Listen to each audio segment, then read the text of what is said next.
of Trustees for Monday, December 13th, 2021. For the record, it is 6 p.m. and a quorum is present. All board members are present at this time except for Mrs. Roddick. The purpose of this meeting has been posted according to the requirements of Section 551 of the Texas Education Code. At this time, if you'll stand, please, for the invocation. Everybody, face the flag. I pledge allegiance to the flag of the United States of America and to the republic for which it stands, one nation, under God, indivisible, with liberty and justice for all. Honor the Texas flag. I pledge allegiance to thee, Texas, one state, under God, one and indivisible. Let us pray. Father God, we thank you so much for this day that you've given us. And Father, we thank you for this time where we can gather together and talk about the business of the school and the business in our community. Father, we just pray a special blessing upon each family that's represented here. We thank you for this time of the year, which we're able to reflect upon Christmas and the true meaning behind that. And we're so thankful that we have a hope through you. Father, thank you for the food tonight. Thank you for our kids that helped prepare it. And Father, I pray that everything that is said and done here tonight will be pleasing in your sight. We ask this all in Jesus' name. Amen. Amen. Thank you. On behalf of the entire Mineola ISD Board of Trustees and our superintendent, I want to welcome each of you here tonight, especially any visitors that we might have. First item C on the agenda is the presentation from Population Survey and Analyst on Mineola ISD's demographic report. Mr. President, members of the board, I appreciate the team from Population Survey Analyst to be here tonight to be able to present the demographic report that they've done here for the district. So they've got a nice presentation for us this evening, and we'll take some questions at the end. And this will be a lot of good information to kind of see what's happening as far as future growth in our community. So, Chris. Okay. Well, good evening, board members, superintendent. It's very enjoyable to be here in Mineola. Got a little rain on the way up here, but it was a nice drive up here to see you all. We appreciate the chance to be here and to let you all know a little bit about what we found out. You've got a binder in front of you. I see somebody already over here reading and studying, just dying to get us hands on it, right? So we hope that will help you out. We normally bring really large maps with us also. We have a lot of data on maps that I hope will be helpful for you all. Our plotter is down and we're waiting on a part that is probably off a boat somewhere off the coast of California. So we've sent you all a PDF and we will be sending large maps for everybody. We normally send 10 copies and a lot of times those end up on walls and people use them for a long, long time. So those will be forthcoming, but I guess I need a clicker. We have a clicker for running the presentation. Just let me know when you want to. Okay, let you know. I'll Okay. for you. Yeah. Okay. I'm used to driving. Okay, so my name is Chris Poole, and I've been with Population Survey Analyst since the mid-90s. And if you'll go to the next one, these are just some of our bright, shining faces. It's not just me and Angela here. The firm has about a 40-year history, and we work for the majority of the large growth, high-growth school districts in the state. We're located in College Station. We work in Houston. We pretty well ring all of Houston and work for Houston ISD. We have a project going right now with Dallas ISD. We worked for Frisco ISD since 1999, where they've gained about 65,000 kids in that time frame. Some in the Austin area, some in San Antonio, we've worked in the Valley before. So we're sort of all over. I was in Friendship a little while back. All over the state of Texas. So we work for large districts that are growing, but then we also work for smaller districts trying to figure out where they're headed. And so that's where we are here today. We are going to, if you'll go to the next slide, we are going to hit on housing. We have to, of course, understand economic data. We geocode your current students. That is, we assign them a latitude, longitude coordinate, and they pop up like little dots everywhere. And so that helps us understand where they are now. We also geocode an older data set, and so that way we can understand where they've changed, where we've seen pluses and minuses. And then we do some long-range planning with you all. We prepare our data at what we call a planning unit level. We've divided the district into planning units. They're little puzzle pieces all throughout the district. We start with census-defined block groups so that we're not just randomly drawing the lines on our own, and we can never be accused of that. But that's our organizational scheme, and you'll see us talk about that a little bit. And any of the maps that you see typically have the planning units overlaid. And so that's just how we organize the data and get down to it. The report that you have, we hope, gives you everything you need for really to study and to use in the future. We hope that, we actually can walk away and you guys can get your hands on that. I had a superintendent one time say, I got to have another binder. I've taken mine all apart and used it. So that's what we actually hope goes on. And so we want to talk a little bit tonight about the next 10 years. We use a 10-year time frame.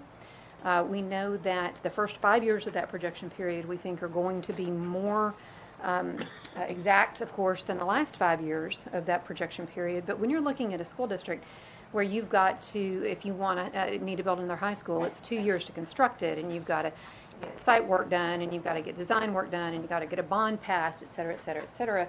We think that more of the 10-year time frame is a little bit better to use, knowing that the 10 years are a little bit of benchmark, and we concentrate more on the 5-year time frame. So with that, a little bit of history, I'm going to turn it over to Angela Fritz, and she's going to talk a lot about housing and about economics and projections, and then I will come back and wrap up at the end with long-range planning and a discussion about capacity and changing grade groups a little bit.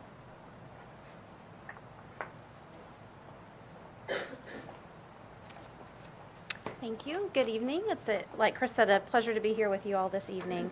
And before we start, I just want to say that a lot of what I do is kind of on the ground work and interviewing, meeting with landowners, developers, and local municipalities. And I know Ms. Rushing is here from the city, and we had a great meeting with them. They helped us out a lot getting kind of a line of sight on the development that's going on in Mineola. So I just wanted to acknowledge the work that the city does and thank them for their assistance in our preparation of this plan. So just some general points of context for this study tonight. 2 things that are typically on everybody's mind. One, what effect did the pandemic have on our enrollment? And then also, to go along with that, what effect did the housing acceleration and the boom in the housing market potentially have on development in Mineola? So 2 main points for you all. We did a little bit of estimating or reverse engineering a little bit because we've not worked with you previously to try to get a line of sight on how many students you should have gained going into the 2020-2021 school year based on new housing.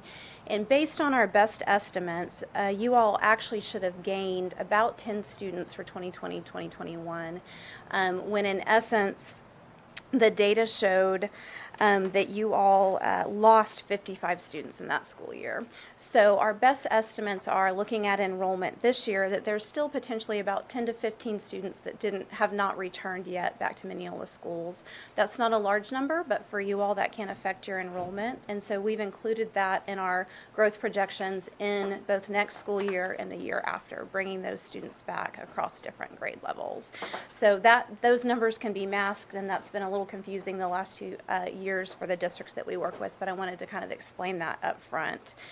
The second piece is, as we've worked with districts across the state, we've seen that in most districts that have had lots available to develop, they've really seen an acceleration of their housing development, which makes sense as the housing market has picked up and mortgage rates have lowered. You all were beginning to see a natural increase in occupancies in 2020, 21, and 21, 22, but again, that was masked in your enrollment because of the effects of COVID on enrollment potentially. So we are seeing your housing occupancies projected to increase to about in the 20s, mid-20s, and then increase a bit more.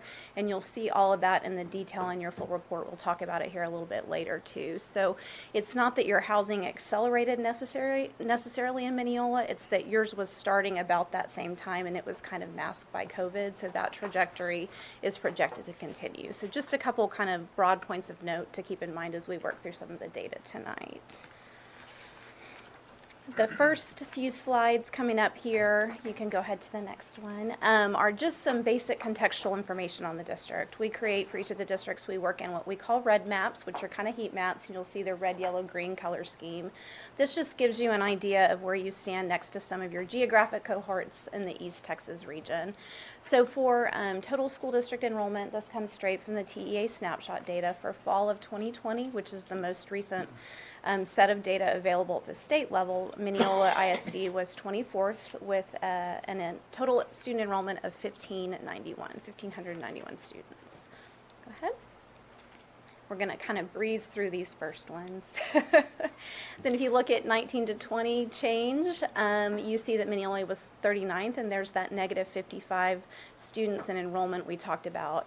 This data across the state is skewed, again, because of COVID. So everybody's enrollment numbers were off quite a bit in 2020, 2021, and some districts, again, in 21, 22. And Angela, the anomaly on Hallsville ISD is they have an online school, which triggers that enrollment growth. Thank you. So they're not all there. So. Yeah, I wondered if you had my PowerPoint with my notes, because Yeah, that's my note no, in I there. just Thank knew you. that. That's I mean, perfect. yeah. Yep. That's the first thing I did too, is went, wait a minute, why are they so huge? Yeah. Exactly. They have a virtual academy.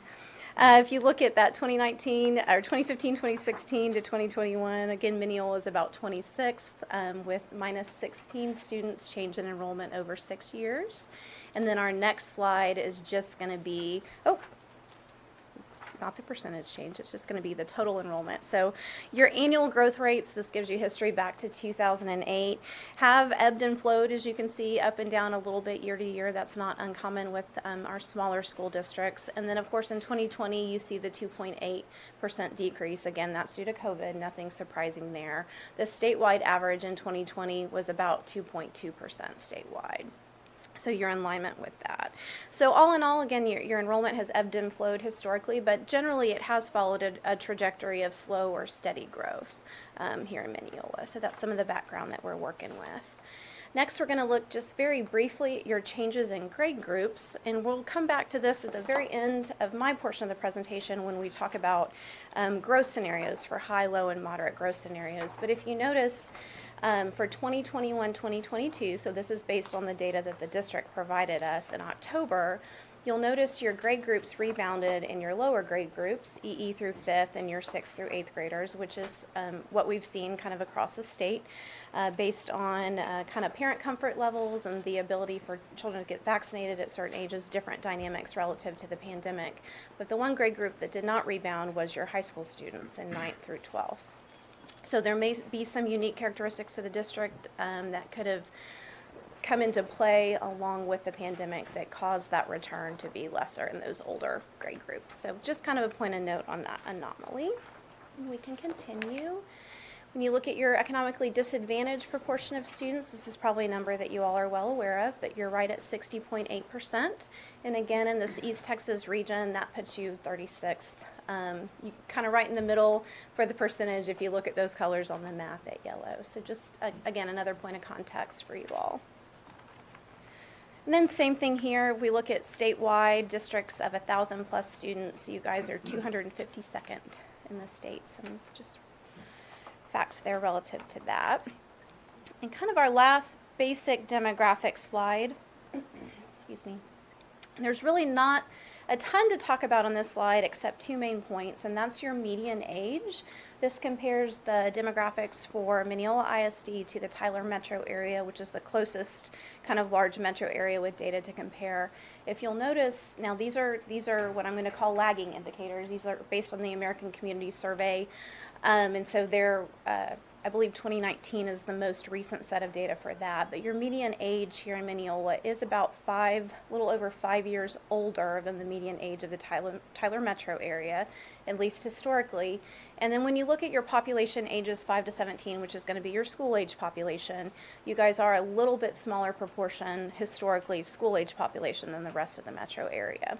That does not mean that that will remain exactly the same in Mineola, especially if you get new housing and the demographics of those new residents may change that, but it is something to look at as we look at trends. We look at what's happened historically. So typically you have trended a little bit older than the metro area at large, which can have impacts on the enrollment as well. So those are just two kind of main points we wanted to point out there. Now we'll kind of go ahead and move into some of the specifics relative to this study. One of the main things we look at when we're trying to project for kindergarten, which is one of the hardest grade levels to project for, which I'm sure as a school administrator you can share that headache. One of the things we do is we look at live births. We have a way of pulling the zip codes in the area, so we look at natural births for the Mineola ISD area. We correct the years for that so that they align with when those students would begin enrolling in kindergarten, and that can give us a line of sight looking forward based on just the natural birth trends of how many kindergarten students we might expect or how much growth we might expect just from those residents that are here. So your your births is your dark red line. It's a little harder to see, but if you start on your left, it's the very top line on the graph. Your births have trended downward just slightly. Again, this is looking almost 20 years historical data. You'll notice the dip or the alignment in 21-22, again with COVID, and then your blue dotted line moving forward is your projected kindergarten enrollment based on that. And just based on your natural birth rate, we are projecting kind of a stabilization of your natural birth rate. What that means in very simple terms is that looking forward in projections, the majority of students that we would be projecting in kindergarten or coming into the school district would be from new housing versus from the natural birth rate. So that's kind of the main point of note there. You guys are also kind of at a precipice, so we'll talk about this a little bit more later, but it's important to continue monitoring these demographic trends as your housing becomes occupied over the next 3, 5, 10 years to see if there are going to be any major demographic shifts in those occupants in your new houses, and we'll talk about that as we move on as well. Try not to put y'all to sleep too much with this dry stuff up front. So regional economy, this is something I'm sure you're all well aware of, at least as it relates to you here locally. But employment in Texas, the latest numbers as of this report was that Texas was still short about 112,000 jobs to just get back to the pre-pandemic job rate or pre-pandemic job levels. Better news definitely for the Tyler metro area. Again, we're referencing that because it's the closest one that we have good kind of regional economic data on. As of October, Tyler had already recovered more. They were already above their pre-pandemic job levels. So that's good news for kind of the regional economy.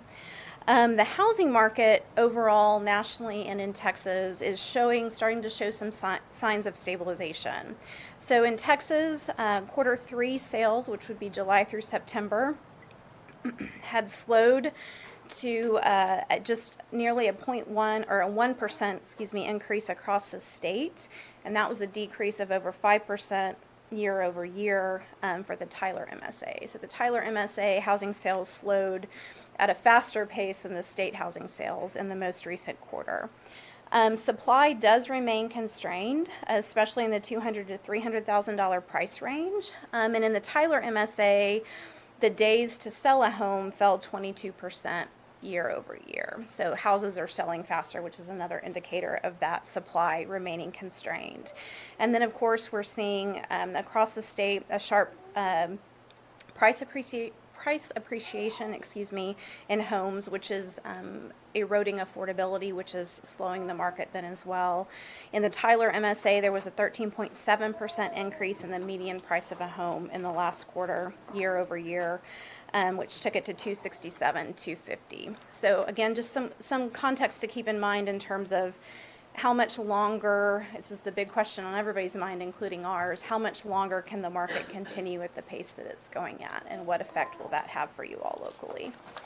So with those points of context, we're going to go ahead and move into the meat of the housing for you all here in Mineola. We're going to move through the housing. We'll talk about student ratios, and that'll naturally get us to the growth projections, and then I'll get it back to Chris so she can talk to you about facilities. So we're making good progress. Just bear with us a little longer. So I want to talk a little bit just about our process so you understand the building blocks that we use. Again, Chris referenced our development overview map. Unfortunately, we don't have the final ones with us here tonight, but I do see y'all hung our draft one in our working copy.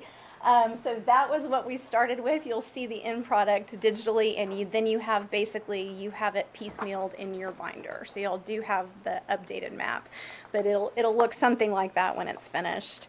But Chris mentioned earlier planning units, and that these are our basis of analysis. So this is just a very simple map to give you an idea of how Mineola ISD is divided into planning units currently.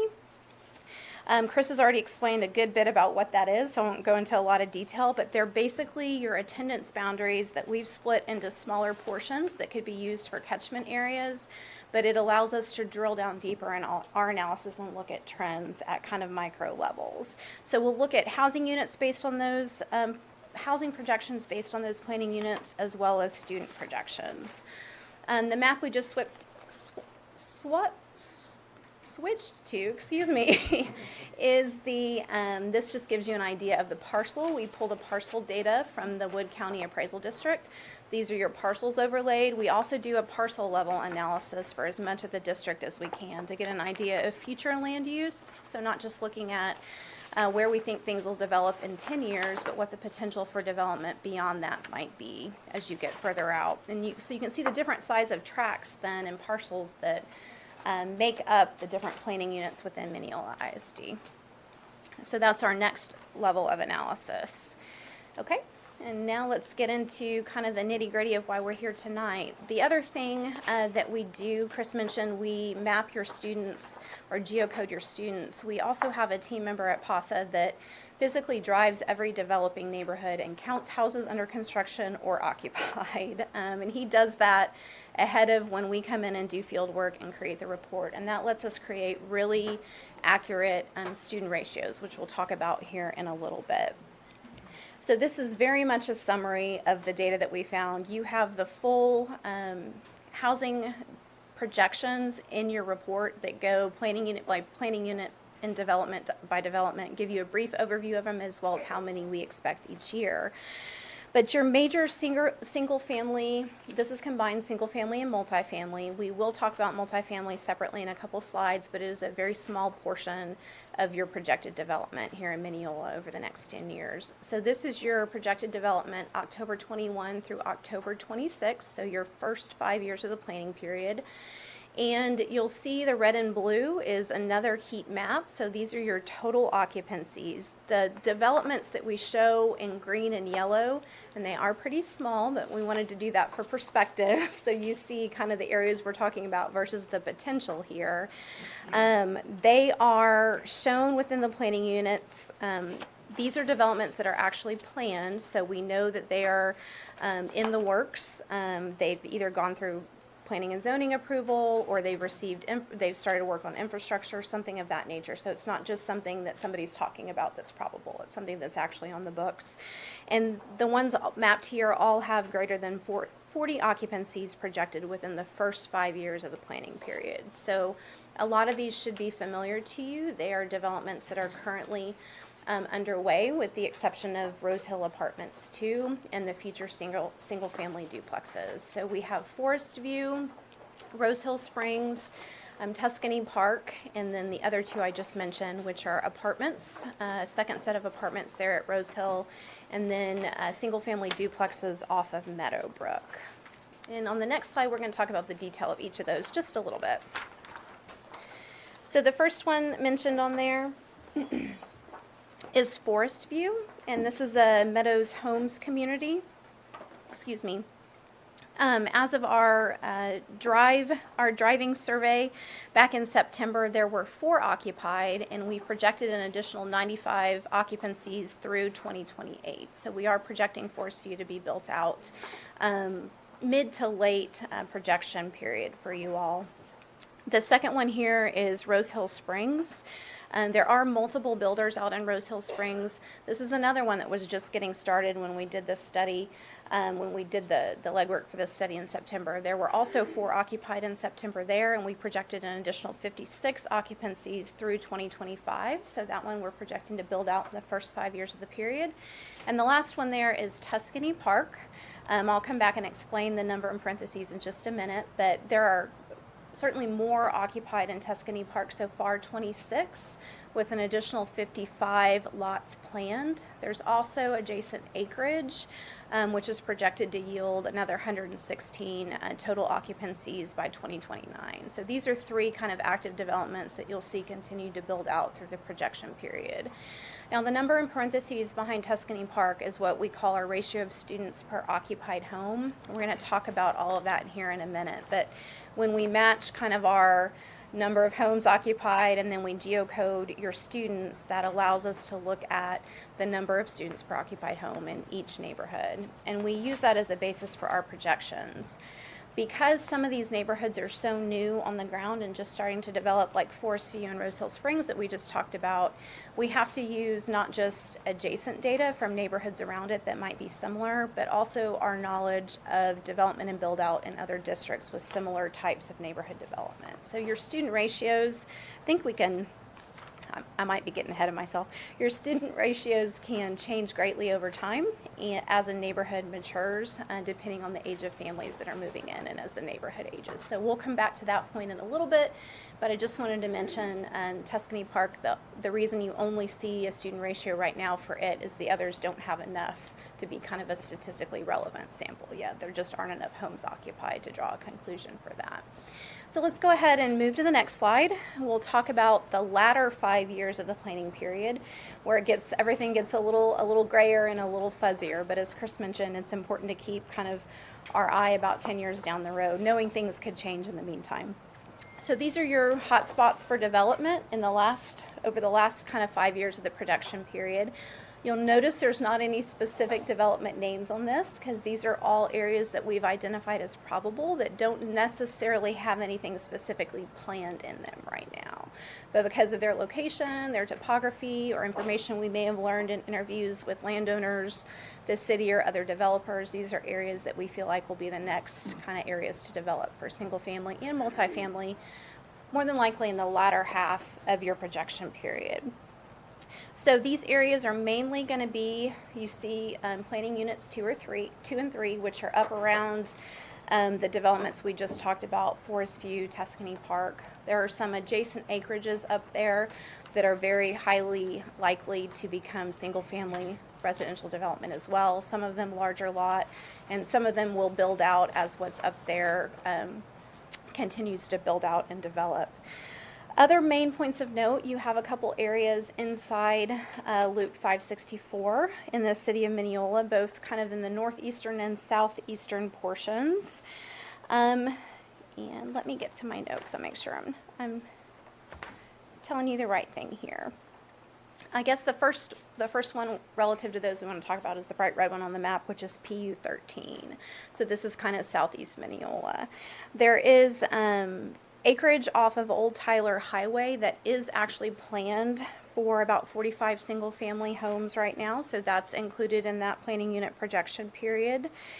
And then there's additional acreage along Loop 564 and 69 that will more than likely become single family homes in the latter part of the projection period as well. And as you all are probably well aware, PU 13 is where some of your existing multifamily housing is with the arbors at Mineola, and there are several tracts around that development in that same general area that are probably prime for multifamily development in the latter parts of the projection period as well. So this is the latter 5 years of your projection period and where those hotspots kind of continue as we project housing to build out throughout the district. And our last housing slide is going to be just kind of a drill down into multifamily a little bit. Approximately 3.5% of your current students are living in multifamily housing in Mineola, and about 18% of the projected housing occupancies over the 10-year planning period are multifamily housing occupancies. In our very next slides, we're going to talk about kind of what that means in terms of students. So there are not any complexes that are actively leasing that are not age restricted. Let me put that caveat on it. So when we talk about multifamily housing relative to this study, it's not any of your age restricted housing because obviously that is not going to yield any students for the district. So we're looking at specifically housing that might yield students. Rose Hill Apartments does have plans that they shared to expand in the next 5 years. There's an adjacent parcel of property there that they can build an additional 32 units on, so that's included in your housing projections. And again, as I mentioned on the previous slide, it is probable that multifamily will develop just east of 69 near where Arbors and Mineola is currently. That just seems to be a good location in terms of tract availability and parcels. So just kind of an insight into your multifamily projections. Okay, so this is just, yes ma'am. Where's the Arbors? It is south on 69, and I drove in that way. It's off Romberg. I was going to say track, there we go. It's set back just like one parcel, right? Yep, okay. Thank y'all. All right, so a summary on your projected new housing occupancies. We see 418 single-family projected in the first 5 years and 454 in the second. Your multifamily is weighted a little bit heavier to the latter part of the projection period. And then there is an actively developing RV park, Red Fox RV, which is out east of the loop and just north of FM 49. It's in the district. We don't project very, if any, occupancies there. I think our student ratio is extremely low for those. RVs do not typically yield students. So this is just an overview. Again, you have much more detail in your full report. But that is your overview of your housing occupancies. Again, these are basically counting units that people could live in. This isn't your student projections. That's what we're going to talk about next, how housing translates to students. All right. So Chris mentioned we'd geocode all of your existing student data, and we put every student in the district as a dot on the district map. And then our super great team members work to figure out how those correlate with existing developments and what that means in terms of basically student density per existing development. So this is not meant to do anything but just show you literally each of those dots on a map, and that we do map every student to 99.5% accuracy. So again, that helps us better predict not just where students are moving, but what our ratios will be in the future for future housing. Go ahead. Catch up with y'all. So your current student ratios, or students per household, your current averages for Mineola are 0.33 for single family and 0.2 for multifamily. So for every 5 multifamily units, you have 1 student. And for every 3 single family units, you average 1 student. And if you remember earlier, we talked about the median age of Mineola being several years higher than the Tyler metro area, and also your proportion of students aged 5 to 17 being a little bit lower than the Tyler metro area. On that one, you had us showing we were down 16% versus Tyler, and it said 18%. But I couldn't understand if that was 18% more in Tyler, or if Tyler was also down. No, Tyler is 18%, if I'm remembering the slide you're referring to. It just means that Tyler, their proportion of students, or their proportion of residents aged 5 to 17, which would be your student age, is 18%. And we were down with like 16%. And you are 16%. So We are your 16. proportion is 16%. It just showed a red arrow down with 16. It just means it's a little lower. No, it just means you're a little lower than the 18. So just a little lower than that. Yeah. Yeah, no problem. Great question. So these are your average student per households currently in Mineola, 0.33 for single family and 0.2 for multifamily. As you're going to see on the next slide, though, that can vary greatly between your different individual neighborhoods and developments.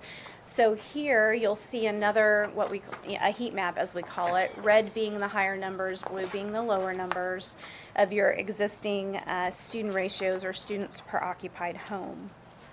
And that there's many factors that can affect that: your housing size, your age of housing, the location, the number of older versus younger students in a house, etc. So just some examples. Oakleaf Meadows in Mineola is 0.75. Hillside Estates, 0.67. English Graves, which is more of a subdivision name, is 0.78. And some of your older areas south of US 80 and Mineola South are 0.71 and 0.78. And I believe there's also an existing mobile home park that's as high as 0.8. So that's not, it's neither good nor bad. It's just to say that you can vary in your students per occupied home very greatly across the district when you consider that your average is 0.33 per home. So because of that, we take great care, as I mentioned earlier, in how we project the student ratios moving forward. And we did look at existing data for the houses that had been occupied and had students in them, although that's limited in the new subdivisions. But we use our kind of knowledge from the other districts we work with to know that a good kind of average student ratio per home in suburban districts with larger homes is typically 0.5 to 0.6. So all that to say, if you look at 0.33 where you are and 0.5 to 0.6, if your demographics change quite a bit, there is quite a bit of room for a change in density in your students per home in your housing. So it's going to be important, as I mentioned again previously, to continue to monitor the age of families and the size of families and look at the students that are in the new housing as they become occupied. One trend that we've seen, it's very short-lived again because the housing is new, but we are seeing more older students in new housing. So instead of seeing families that are coming in potentially and having kindergartners and then later have another kindergartner and the family matures in the house, we're seeing families that have kids spread across the different grade levels, which is just a different growth trajectory for the district. It doesn't necessarily have as long of a term effect on the growth of the district if you have kids across the different age levels. It doesn't mean you don't have to find space for them. It just means that you won't necessarily have to have that space as long. I want to make sure I heard you correctly. You said that right now across our district we're seeing more older students in newer housing. Right, and that is a very limited amount of data you're looking at, though. So, yeah, so that's just kind of digging in a little bit and seeing the number of students that are occupying some of those new homes. But that's a trend that you want to continue to keep monitoring. How do we do that? I mean, is it based on enrollment and addresses that somebody in administration watches that? Or You can look at it yeah, we can circle back to, we can kind of get you some information on that as an aside, but it does have to do with your existing students that are enrolled. So let's go ahead and move forward so that we have plenty of time to talk about the long-range planning piece with Chris and look at how all of this comes together in your growth scenarios. So when we couple the students per home with the housing projections, we get 3 scenarios of growth. We plan all of our long-range planning off of the moderate scenario of growth, or what we feel like is the most likely scenario at this point in time. Your moderate scenario has you growing from 1636 to 1819 in 2026 and to 2008 in 2031. And then we also create low and high scenarios that take into consideration things that could change, that could accelerate or slow development in the district. We go into some depth in that in your full report. Excuse me, so I'm not going to focus on that here in the presentation, but I just want to point out that we do consider the low and high. So again, if we move forward to this last slide, before Chris gets to talking to you all about long range and facilities planning, you'll notice that your growth rate fluctuates, a little over 1% to almost a little over 3% across the planning period based on how we have the projections for the new housing that we know about now building out. And again, as we mentioned earlier, the growth is mainly in this moderate scenario due to new housing versus the birth rate. And then again, because we are seeing more older students, that could mean less of an impact long-term on the total enrollment. They move through the system more quickly, and that's factored into this moderate growth scenario as well. And with that, I'll hand it over to Chris to take the moderate growth scenario and visit with you all about capacities. Okay, the good news is I only have 3 slides. The bad news is we're talking about capacity, and so that could take a while. I could stand up here as one of those things, believe it or not, I could talk about for an hour or 2, but I won't, I promise. So everything that we have done, everything that she has taken, that Angela has discussed tonight, we have taken and turned into projections by planning unit. I mentioned those earlier, and you saw them on the map. Projections by planning unit, by grade group, for each year of the next 10 years. And so that's real important for a district that has attendance zones because they're little pieces of the puzzle and we can join them together into the current zones and break them apart into new zones for new schools, but that's not really what you guys are at. I'm going to go on to the next slide.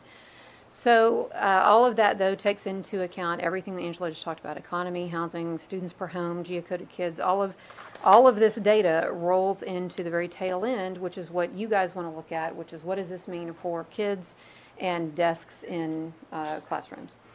So I'm sure that the superintendent is kind of tired of seeing my name pop up in his email box because we've talked a lot about capacity here in the last few weeks. And so I would have thought 20 years ago when I started working here that capacity is what? You put the 25 chairs in the classroom and you count the chairs and that's how many kids there are that the building will hold, and it could not be farther from the truth. And so what we start with is a classroom count. There can be other caveats based on that. But for your older grades, you can put 25 kids in the classroom. For the younger grades, it's 22, or even for the little bitties, a lot of times, maybe they may staff for 16 or 18. But we know that we can't put a third grader in a second grade classroom, and the kids just don't enroll in nice little neat piles of 22 and 25. So most of our clients take the capacity figure at a maximum level. In other words, we've got 25 rear ends and chairs here in every classroom. That's our max, and we take 90% of that, knowing that we can't put that third grader in that second grade classroom. And so they use that as a practical capacity. Okay, so that's normally what I talk about when it comes to practical capacity. Now, what is a classroom that you can use that you can put 22 or 25 kids in? Well, that opens a whole other can of worms. And so I've worked, for example, for Cte since about the mid-90s, and they have some schools that are a little bit older. And the schools were built when they were doing certain things in the classrooms, but since then they have decided to put in reading specialists. And so those reading specialists pull out 2 or 3 kids at a time, and they sit and they help them and read. And I'm talking second grade, third grade, that sort of thing. And so those reading specialists, where are you going to put them? You can't put them out on the swing set, you can't put them in the bench in the front entryway, so they take over a classroom. And even if you take that classroom and you cut it in half, there are 2 or 3 or 4 or 5 kids tops in that one classroom at any given point in time. And so effectively that classroom comes off a line when you're talking about a maximum capacity. And in their situation, that particular situation, they, a few of their schools have enough of those reading specialists that they have someone that comes in and manages the reading specialist. Well, where is that person going to office? So that takes another classroom offline. So if they were building a new facility today and knew they were going to have that reading specialist thing occur, they could design the facility a little bit differently, but as is, when they've got it bricks and mortar already, they've just basically got to take classrooms offline, thereby lowering the capacity of the facility. So they happen to have another school, sort of in the southeastern portion of the district, and they have clustered for various reasons. A lot of, for example, PPCD or life skills, special ed sorts of classes in that particular school. And the capacity of that school now really runs more about 50 or 60% of its maximum, because for some of those PPCD classes, it may be 1 or even 2 classrooms together, and they really only house 2 or 3 kids, because that's what they're doing all day long every day, and they can't have English and 22 kids learning history or whatever in that. So what we have done, and this is detailed in about the 3rd page after the student projections text there at the end of the binder, what we've done is we've used a classroom count. Now, you may decide that, or sometimes I see in older facilities, for example, that you also need to look at square footage. Some really old buildings are much smaller. You can't put 25 kids in a classroom. Or it could be that if you put 25 kids in a classroom, you have all these big numbers, but your cafeteria is too small. And so you end up with kids eating lunch at 10:15 or at 2:15 in the afternoon. And so there are some caveats, and I think it would be maybe a good thing for the district to continue to really drill down to what is your capacity. But at this situation, we needed a number. We needed to find a capacity figure and try to compare the projections to that capacity figure. And so we have looked at classroom count times maximum students. We've taken 90% of that, and we have tried to take offline classrooms that we know are being utilized for something else. And so that's how we derive these capacities. You may take issue with them or may want to keep kicking those around, but this is our starting point here. And so we have looked here at your E through second, compared it to capacity, your third through fifth, compared it to capacity, and so forth. And so what I really want to look at here is the percent of utilization. We can see that based on the primary kids, on the capacity that we derived, and this was based on a much smaller number of students per classroom than 25 at the middle school or high school, we can see that we see pressure earlier on in the primary than we do in some of the others. We see 93% at the elementary, and 10 years out we see 88% at the middle school and 80% or so at the high school. Most of the districts that I work with would be thrilled with this sort of thing, but it is a situation where you need to be aware that we are expecting the facilities to be fullish now and be a little fuller later on, and you need to be sort of thinking about maybe where the district is headed in that regard. So if you go on to the next slide, we were asked to sort of look at what might happen if the district did ultimately build an elementary school that maybe had EE through third, took your current elementary, repurposed it for tech space for the high school, and then took your primary and converted it to fourth and fifth space to kind of sort of share with the middle school there. And so that's what we've done here. We've altered the capacity of the intermediate as it would be able to house more kids than if it were a primary school. And we've compared there, and so you can see that we're estimating, say, a new elementary that would hold 900 students, and it would be about 75% full at the end of the projection period based on EE through third grade kids. Now, that is another thing that you guys may have to address when you're going to build a new facility, if that's what you're going to be looking at, is how big do you want that facility to be?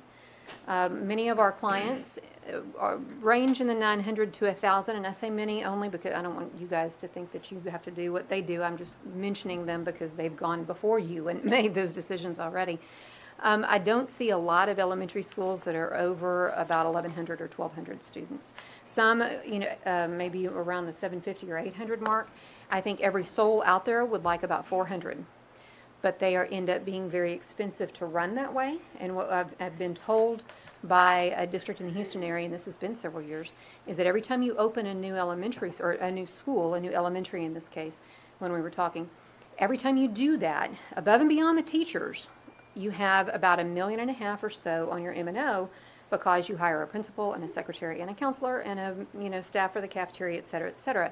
So that is why it's difficult for everybody to operate and afford very small schools, and why you may see in other districts those larger schools there. But at some point there's a cap. Everybody says, okay, we got to stop here. And oftentimes that 900, 1,100 sort of range is where that ends up being the case for the elementaries. One thing that I do like about this, I think it sets you guys up, if you were to look at something like this in the future, might set you up, if you can see 75% there at the elementary for EE through third, might set you up in the future for continued growth where it would be a neat little package. You could open post 2031, for example, another elementary school, go to EE through 5, actually have attendance zones there, and then that would allow the middle school, 6 through 8, to take over what is the current primary, in this case would be intermediate, and also your middle school at the same time. And so that would afford you guys some opportunity for growth with the building of another elementary school. A lot of times when I'm at work with districts that are kind of at your spot, they'll get to the point where they need a new elementary, they need a new middle, they need everything all at one time. And so this would set you guys up nicely to change those grade groups just a bit, spread out in that middle school, and open a second elementary and give yourself some space there for the foreseeable future.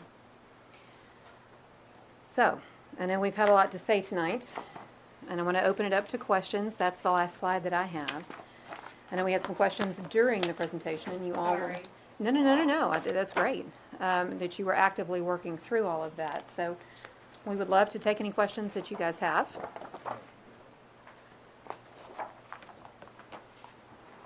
Both for me or for Angela.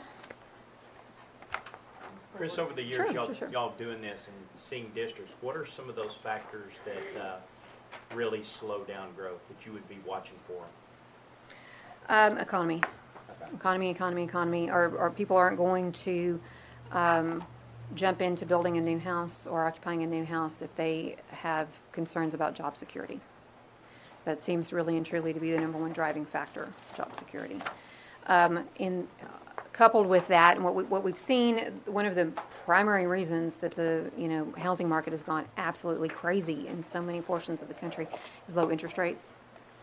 And if those interest rates creep up, like they may very well, that's when it's much harder for people to get into their homes, get into new homes. And you put the combination of those two things together, and I think that depresses growth a lot. So I have a question Sure. on the calculations for the primary, elementary, middle school, and high school, the total number of classrooms, the number of students per room, the max students, and the practical students. I'm on page 95. Okay. So all of our current enrollment numbers are below the practical numbers on that Yes, they are. configuration. So we're trying to compare capacity to the 2022 projections. So we're looking at, for example, the EE through second, what we're projecting to be in there in 2022, comparing it to your capacity and seeing that we think that for the primary school, it would be about 90% utilized. With 416 kids in a building that would hold 461, it would be about 90% utilized. Which most of everybody looks at and goes, yay, no need for portable buildings, no need for immediate need. for a new bond election or anything like that, we have the opportunity to sit back and let's take a look at this and figure out where we want to head. That's what this is all really about. Where do we want to head? And the good news is you have to do nothing, tonight. And sometimes that's not the case when we have clients come to us. Does that make sense to you? Yes, ma'am. Okay.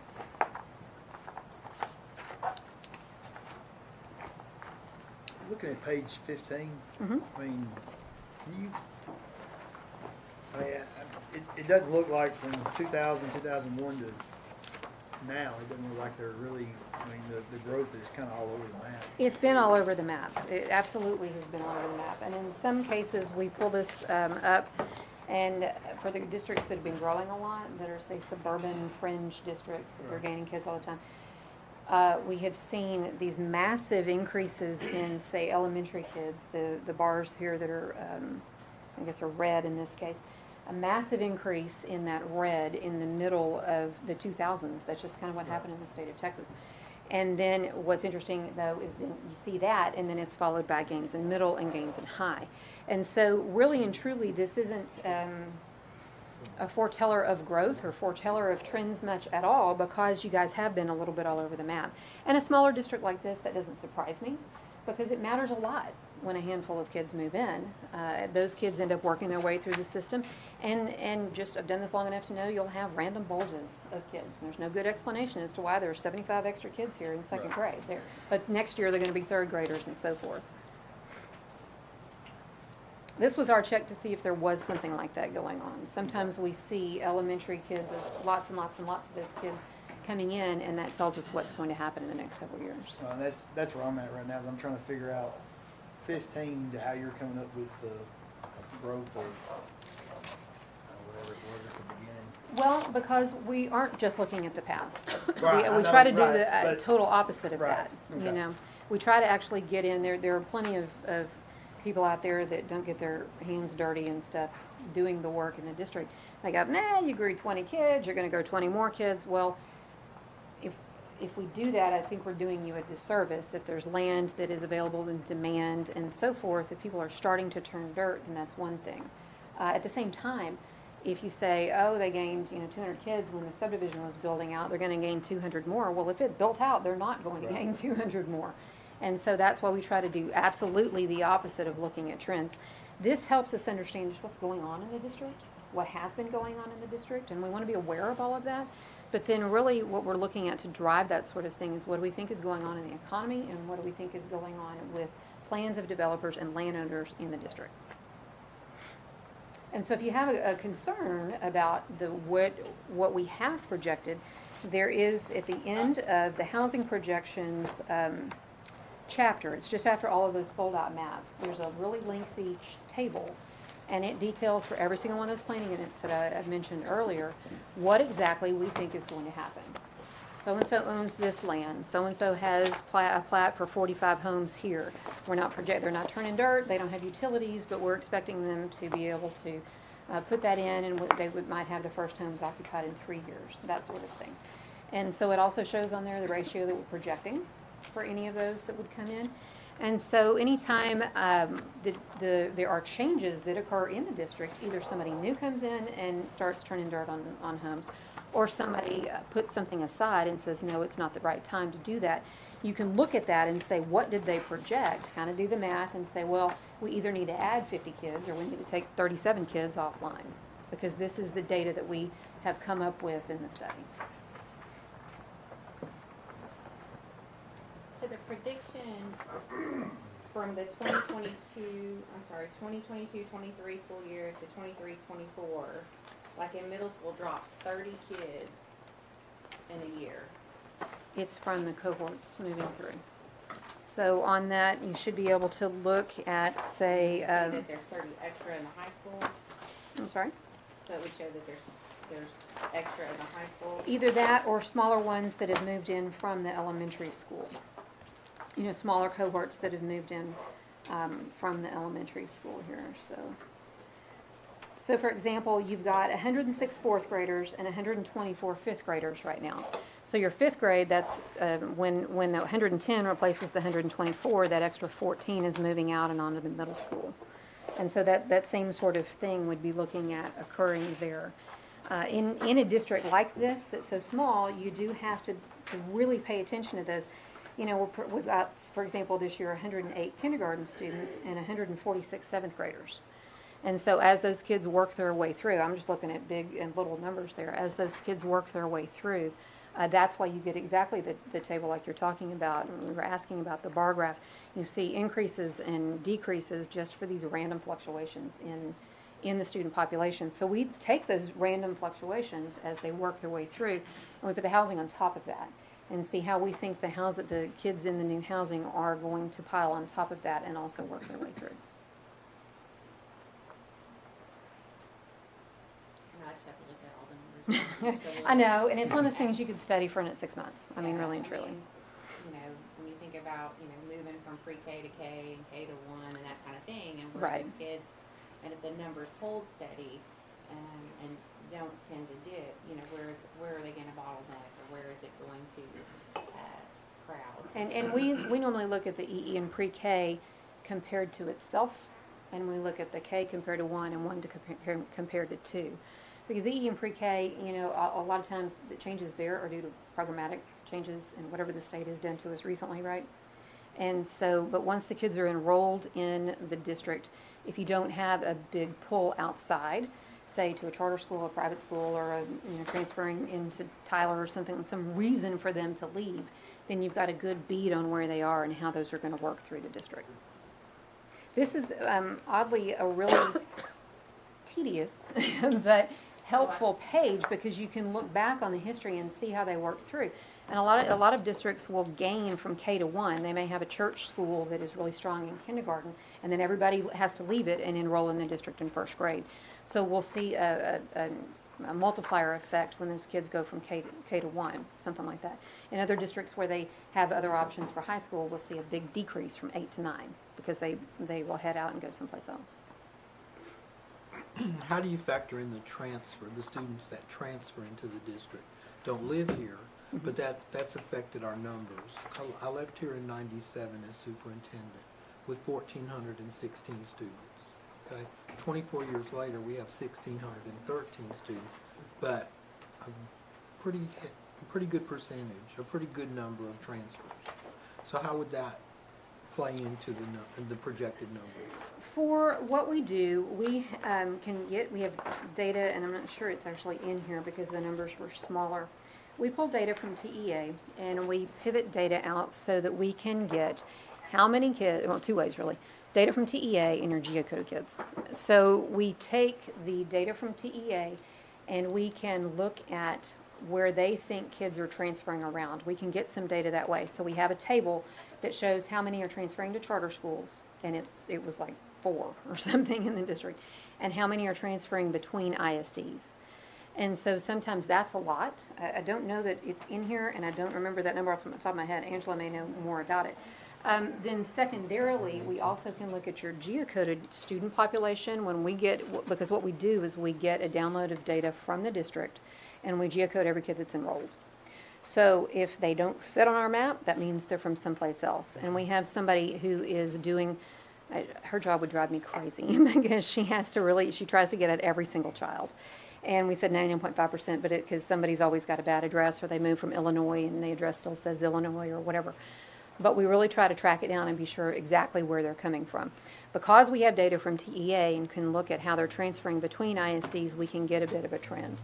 If there's some big program opens up and some reason that kids move from one to the other that we don't know about, we can't know what somebody may do. They all transfer to Hallsville, to the virtual campus. That we can't do anything about. But we do follow that trend line. And we're probably going to see more of that when you said earlier about the upper grades. We're probably going to see more of where they actually they transfer in to you because of the CTE, and we're going to have a presentation later on during right. this meeting about the CTE program and how that's grown, and we do share students. Some of the kids from Grand Sling come over here, some of our kids go over there, but we're going to see more and more of that. And so if you guys if you do change the landscape on that, then that will draw in and lay on top of what we're looking at, because everything that we have assumes, unless we have a reason not to, that the transfer rates are going to be similar, And what we're looking at really is housing and where the kids are going to live. But if the landscape changes in the area, then that will alter the projections a little bit anyway. So they wouldn't necessarily live here, they're just gonna go to Right, school here? right. So they'll show up in the geocoded students as someone we can't geocode. Okay. Do we know how many students we have that are our students that transferred out to other schools? Do we know that? We can, okay, yeah, we can get to that. So this is residents of Mineola ISD attending other public schools. Right now, TEA for 2020-21 had 108 students transferring to other ISDs From Mineola. from Mineola. And this is in your executive summary of your report. Sorry, it took us just a minute to And get our find where hands was on it, to- right. It's in the enrollment, it's in the board book, but it's over 100, a little over 100. Yeah. So it's pretty even trade off. Yeah. And I don't want to get much more into the weeds, but I did want to mention you all were asking how you get from kind of the housing occupancies to the student projections. Starting on page 97 in the very back of the report, you'll see you see some data tables for the 3 different growth scenarios. And in there, as Chris mentioned, we actually look at aging your existing students through the grade levels as well. So that's one of the first things we do, and then we add the students from new housing in. The model is a little more complex than what you see, but you'll get a feel for what those numbers are there. And mainly that weighted average or your attrition rate between grades is something that's interesting to look at as well, and that's taken into consideration our low and high. You mentioned your CTE program. Were your attrition rates in your high school levels, were those to be a little bit closer to 1-to-1 from grade to grade? That could potentially impact your enrollment as well at those higher grade levels also. So you'll see some differences in those assumptions for attrition between the moderate, the low, and the high scenarios also. And that has to do with how your existing students are aging through your system, as well as you're inputting the new students that add on to one another also. So, and if there's any follow-on questions through Superintendent Mize, we're happy to help answer those and provide more detail also, because there is a ton of information kind of coming at you all at once. A lot of information and a lot to think about. Not that we don't have questions. And in the interest of time and a full lobby of parents and Right, children right. that are being recognized. Tired of listening to us talk. Well, this would have definitely been more of a workshop setting, should have been, than a part of the board presentation. Even though we'll come up with a lot of questions and having the booklet or the notebook and everything. But it's just a lot to think about. Sure, absolutely. And we appreciate that.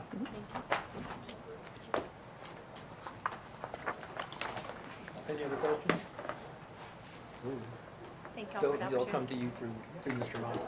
Okay. Thanks a lot. Thank you. Appreciate you. Thank y'all. I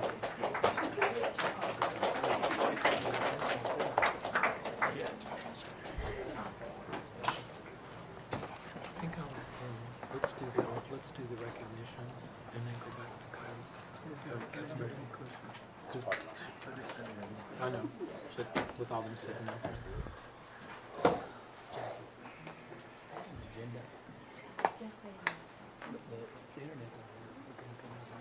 Agendas.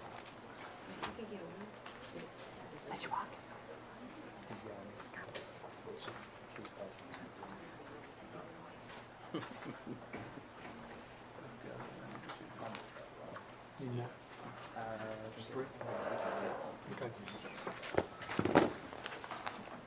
I'm going to go ahead with item E, the recognitions and celebrations. We have quite a group of people in the lobby that have been not being able to hear the whole presentation on the demographics, so I want to call them in and we'll do that, and then Officer Casselberry will, you'll be, yeah, thanks. Huh? Okay, thanks.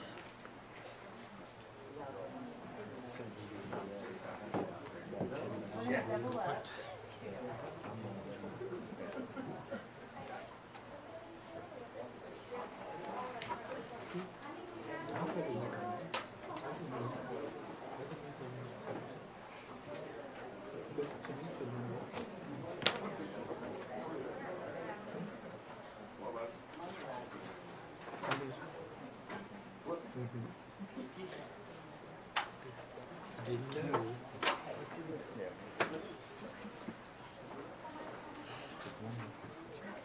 Bye-bye. Appreciate you. Thank you, Chief. That was 3 pieces.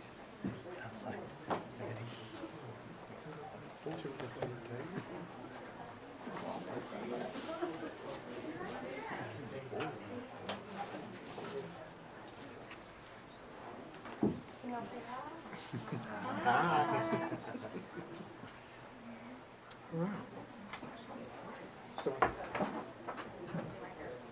good.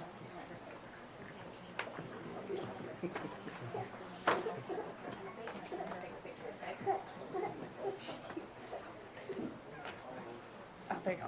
Okay. Ms. Ray, you're on.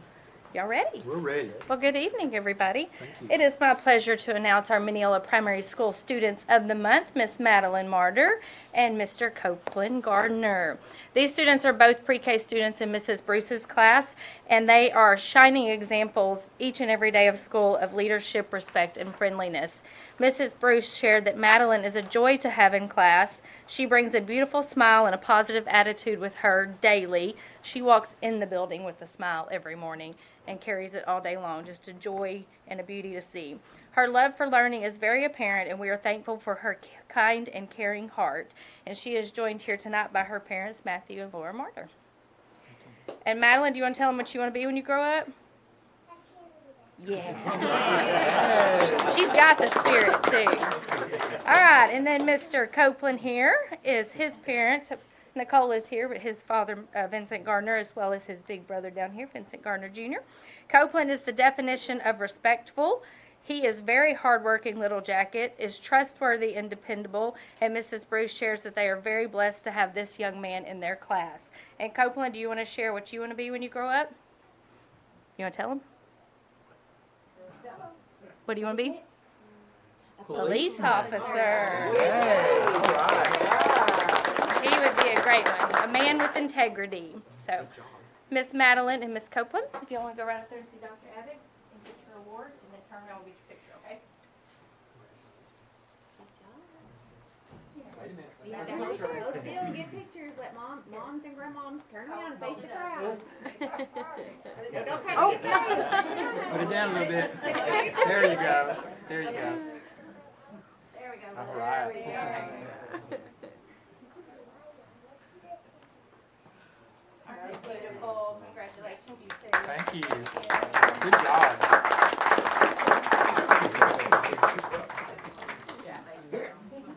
Thank you. You're welcome. Thank you all. All right. Okay, Ms. Gonzalez. I am not Miss Thompson and I am not Miss Shine, but I'm the fill-in because they are being moms tonight with their kiddos. So I'm the lucky one because I get to introduce our awesome Mineola. Oh, they're both here. I didn't see you. Both of them are Yay. here. Come on up. Come on up. Don't be shy. Yay. I get to introduce both of our Mineola Elementary Students of the Month. So first we have Miss Lila Nutt, and second we have Mr. Zane Hazelwood. Turn around, face that way so they can see you. So Miss Lila is joined by her parents back there, and Zane's parents, I didn't see them walk in because I didn't see him walk in. They're there. So Zane is new to Mineola this year. A quick little story about Zane. He and his brother are in the same grade, and so their very first day, he was so worried about his brother. He just wanted to go check on him and make sure he was okay in their new school. So very sweet, kind, and compassionate young man. So his teacher said about him, Zane Hazelwood works so hard and is making great progress. He is such a joy to be around, and I agree with all of that. And then sweet Miss Lila Nutt, she is also a third grade student, and her teacher said about her, Lila is a sweet young lady who works very hard in class. She participates in class, and I can always count on her to do the right thing, even when no one is looking. She will offer a helping hand to any student or adult in need. I am so proud of her, and she comes in with that cute little smile every single morning. So we're super proud of both of our MES Students of the Month.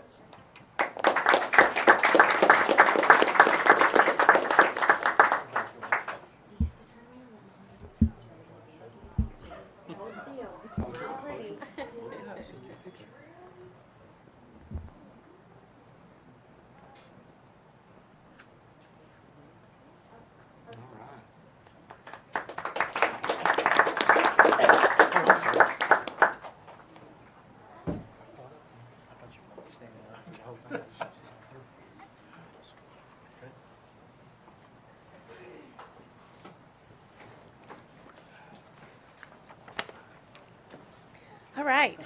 So for middle school, we did our 6th grade this month. This is Evelyn Neely and Elijah Zavala. So I'm going to start with Evelyn. Her proud parents are Bethany McBurnett and Matt Neely. And her teachers say that she is an exceptional student. Evelyn offers leadership and compassion to her classmates. She has determination to succeed academically, definitely. Evelyn loves to read. We got to talking. She likes doing projects for UN. Currently, she is working on a 3D presentation of a map of Cambodia. They compete in January, so we're excited about that. She's interested in making a career out of photography. So that is Evelyn. This is Elijah. He is represented today by his mother, Shirley Zavala. His teachers say that Elijah brings a smile to class every day. His attitude inspires others to show kindness and helpfulness. He achieves his goals academically in all of his classes. When talking to Elijah, I learned that he loves history and loves learning about historical events and people. Elijah is interested in seeking a career as an aerospace engineer.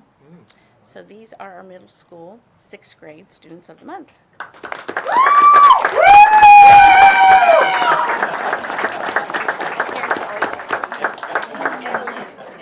Forever embarrassed. Way to go, Mom. Perfect. Strong words. Y'all turn around.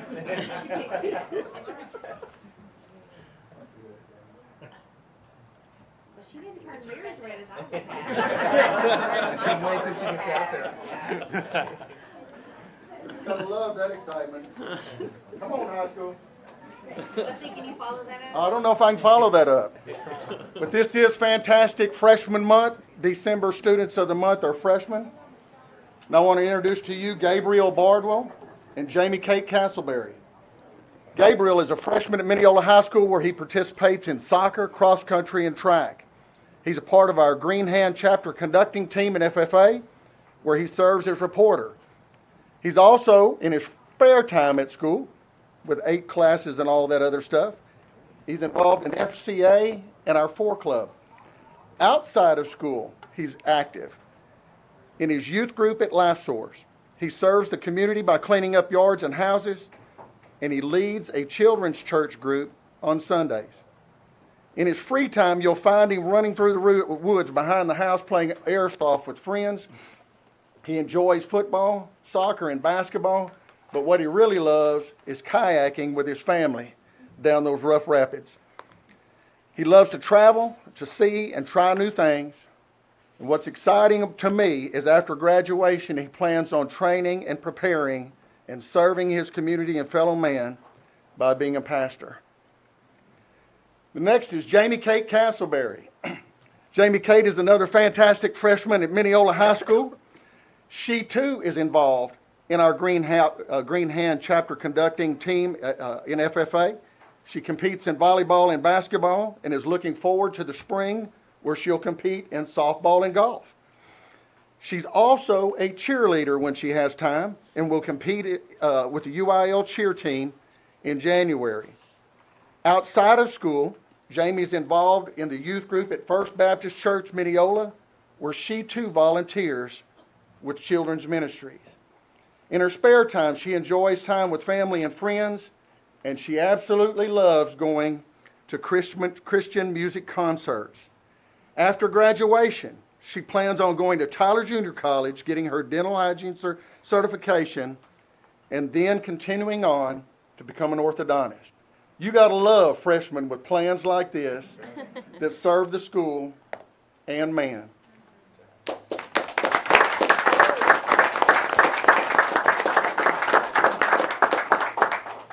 got to have some pictures, you guys.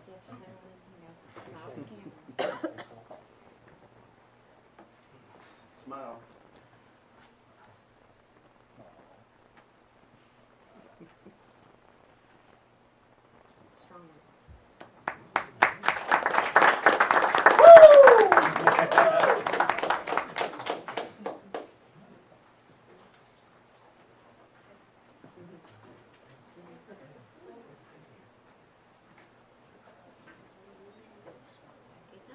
Bye-bye. Thank y'all. Bye-bye.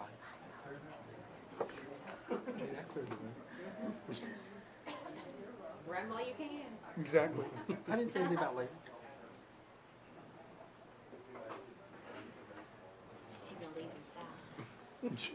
Plenty of room in here now.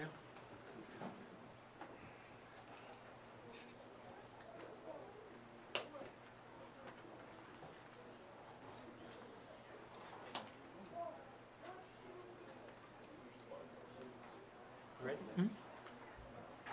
Mr. President, members of the board, it's my privilege to introduce who probably needs no recognition, our support staff employee of the month, Miss Sherry Harding. I would encourage you, if you looked in a dictionary and looked up the term servant leadership, you would find her picture right by that. She is a wonderful example of someone who's not afraid to fill in and jump on a bus if it means supporting our kids, doing whatever it takes to make sure that the transportation department is taken care of and successful. She knows where every kid's stop is. She can tell you every bus route. She is just above and beyond, and she loves people. And she has done a phenomenal job as our transportation director here. And she told me when she was getting ready to kind of retire and transition to the next phase of her life, she said, I'll come back and help y'all any chance I get. So we're going to take you up on that. And Sherry is a wonderful, wonderful person. We're going to miss her greatly. And without a doubt, no-brainer when it came to support staff, employee of the month for the month of December. So Sherry.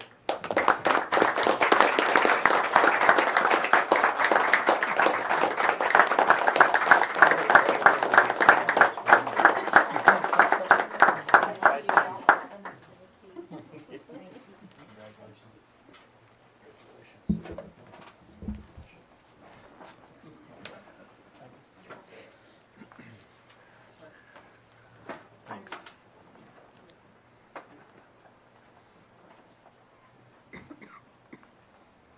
All right, I get to come back up again.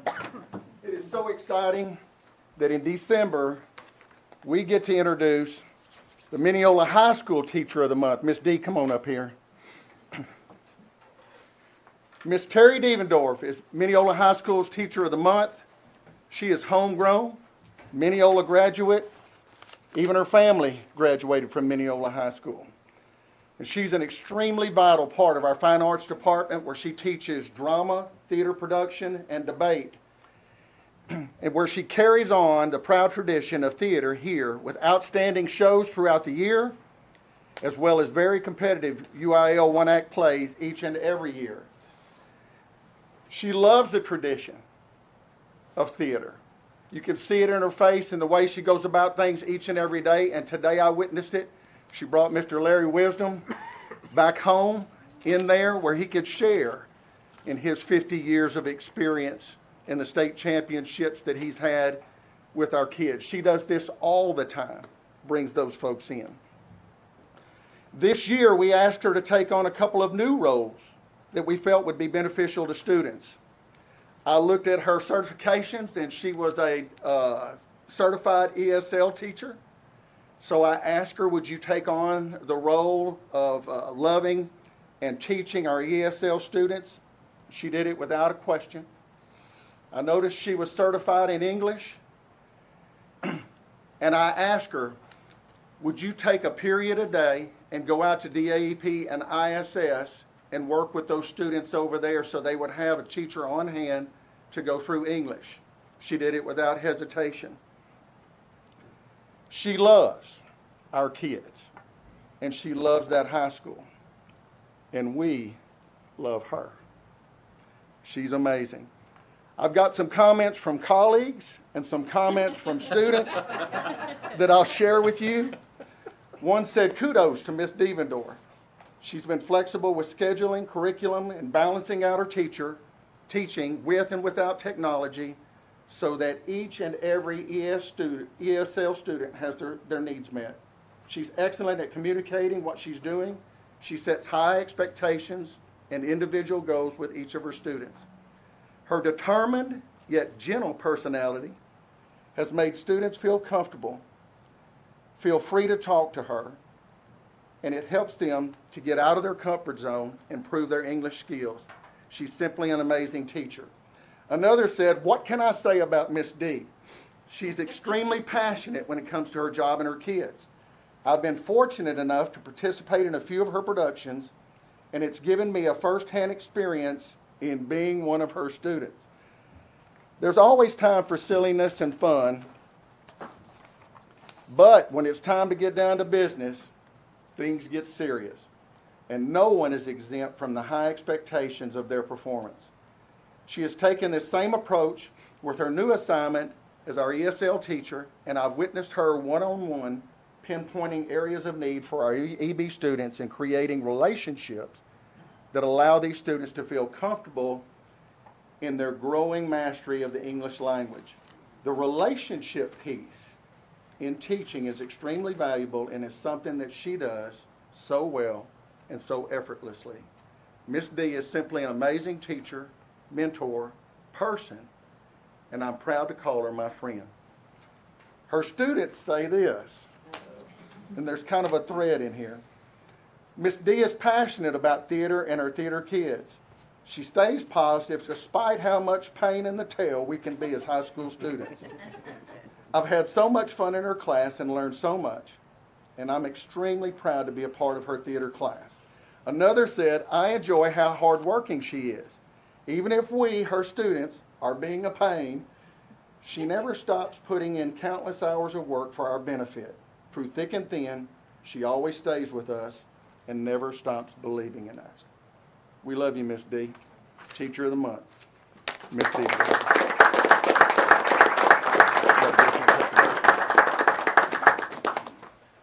Now, you didn't ask about one of our old high school teachers, what they had to say. What did they have to say? Determined, headstrong. Headstrong, that's what I would get. Very determined. One of her students might say the same thing.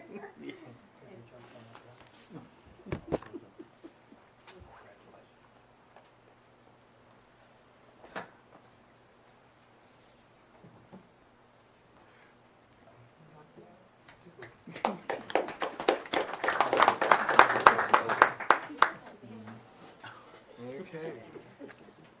Who? Are they on presentation? Yeah. Hey, at high school, all we do is win state. That's what I'm going to tell you right there. We've got an Lde presentation for you tonight from the best of the best.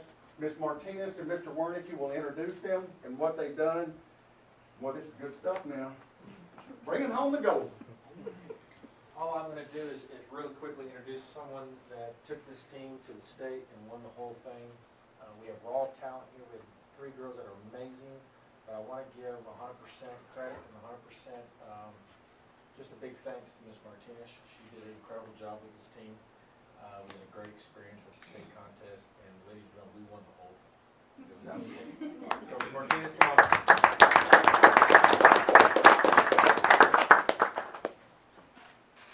It's just an honor to be here tonight.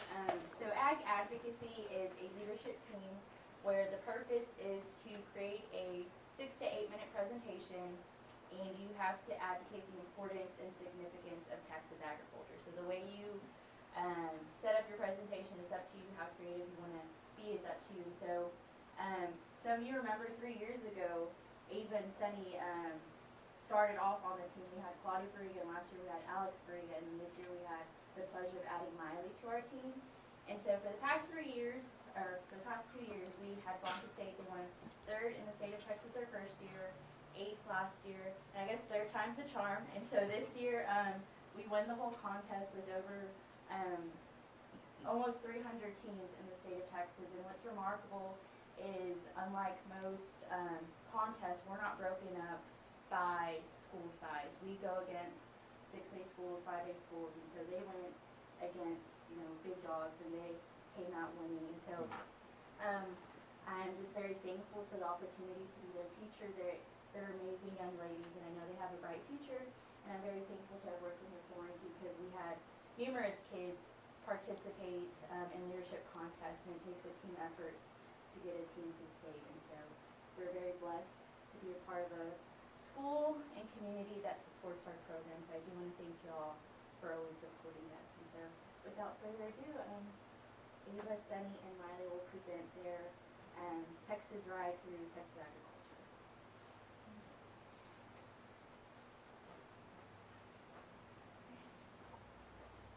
Oh, and before they begin, we usually have props, but due to limited spacing, we didn't bring them. We have like a nice metal cutout of a train, and then Miss Callison, the former art teacher, painted some pretty like mural type paintings for us that have like the different regions of Texas. So we didn't bring those with us tonight, but we did bring our train whistle. So we hope that adds a special touch.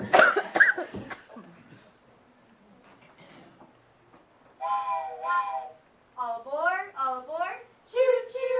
This is the last call to hop on the Mineola FFA Ag Express for an unforgettable educational ride through Texas agriculture. Stationed here in Mineola, Texas, stall 203.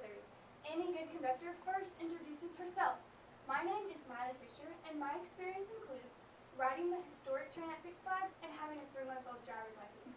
But don't worry, I am more than capable of guiding you through the ins and outs of what makes our beautiful state one of the most prominent in food production, commodities, and agriculture success.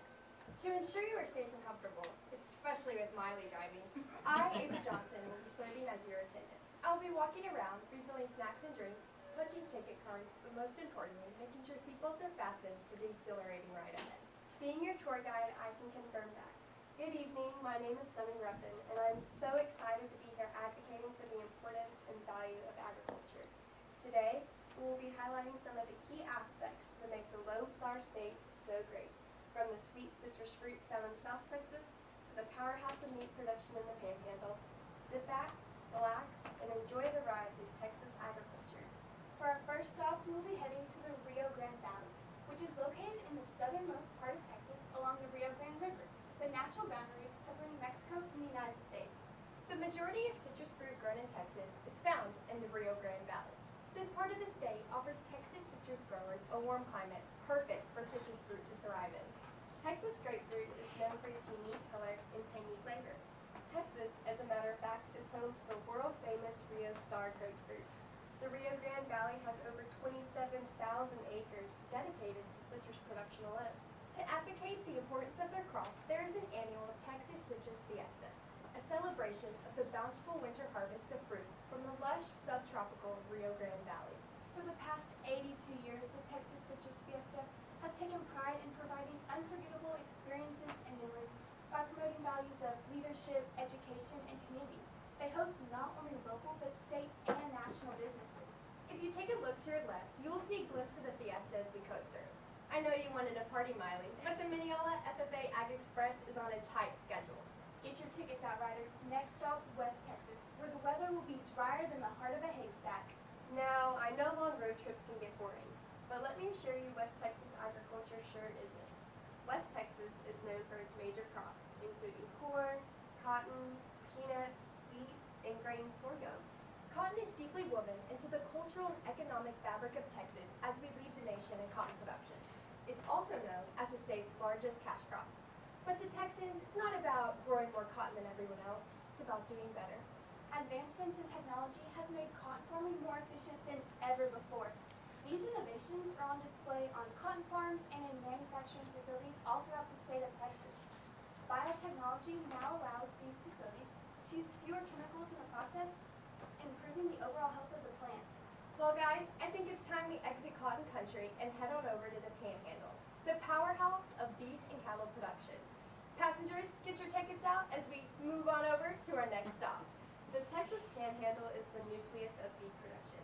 Amarillo ranches and feedlots produce 33% of the nation's beef and 88% of Texas beef. Let's not forget that Amarillo is home to the Texas Cattle Feeders Association headquarters. As an association, they represent 3 states in the cattle feeding industry, including Texas, Oklahoma, and New Mexico. If you look out your window, you can see their headquarters. Within a 150-mile radius of Amarillo, there are 130 feedlots. That's over 2.5 million head of cattle per pen. The Wrangler feed yard is one of 10 feedlots operated by Cactus Feeders, the largest feedlot operations in Texas. This operation has a capacity of over 50,000 head of cattle. The people who work in the yard are all dedicated to providing the best possible environment, as their day-to-day tasks may include checking pins, feed delivery, and so much more. All this work involves taking care of cattle to produce the best high-quality beef for the consumer. Without their dedication, we wouldn't be able to enjoy some of our all-time favorites. Steak fajitas, ribeyes, hamburgers, I could go on and on.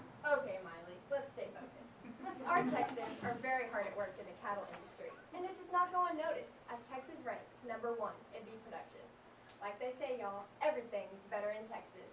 Passengers, get your tickets out as we head on over to our next stop, which is actually one of my favorites. We will be visiting the nursery and greenhouse industry in the hill country.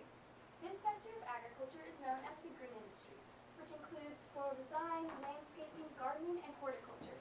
Texas is one of the leading states in nursery sales and one of the fastest growing sectors of agriculture.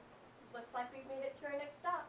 What better way to explore the Texas horticulture industry than at the Wild Seed Farm in Fredericksburg?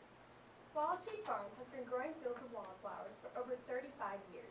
They're the largest working wildflower farm with over 200 acres of flowers with walking trails all over their property.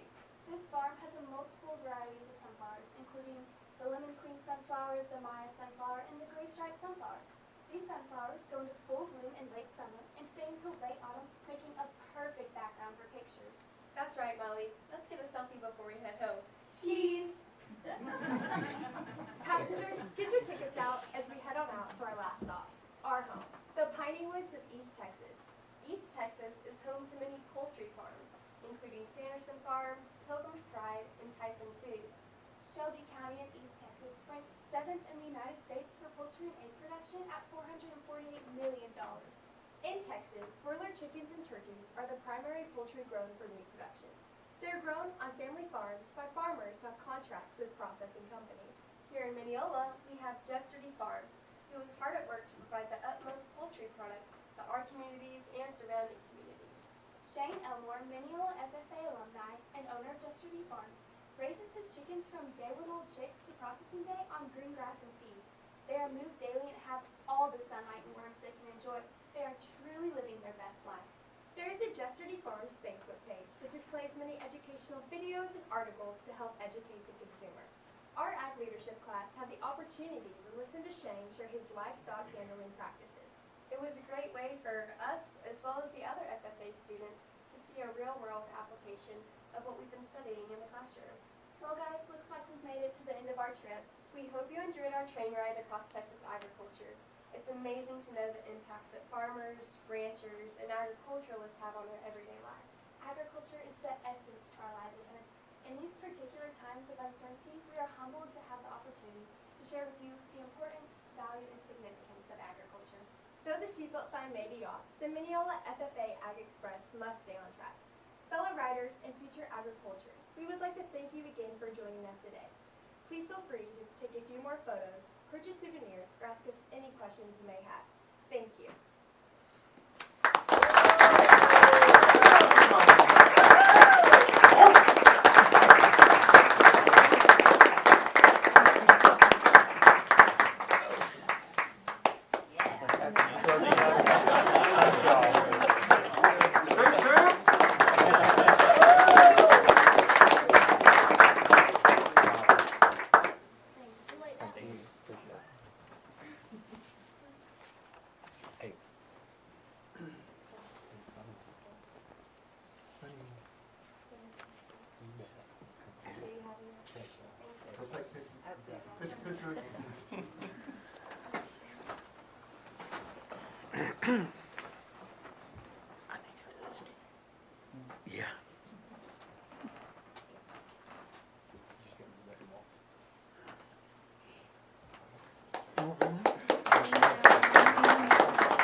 We also want to give a shout out to the barbecue competition team that provided our meal tonight.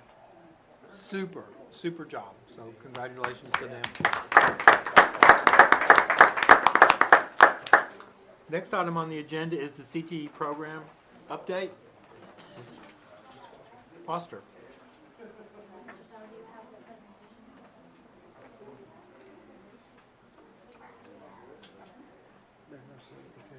Hi, y'all. So Hey. the CTE, so those young ladies there are a good example of all of our CTE programs. So what I did was I asked Mr. Mize and Mr. Sauer if we could showcase you all of our CTE programs. And tonight I have our Fire and EMT Academy that we send students over to Grand Saline ISD. And so I asked them to come present some information to you, and then we can answer any questions you have after that.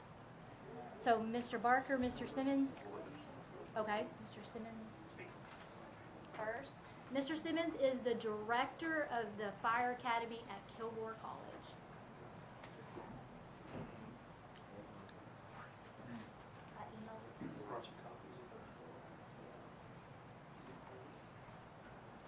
Sharon, I think it was that top email in your inbox.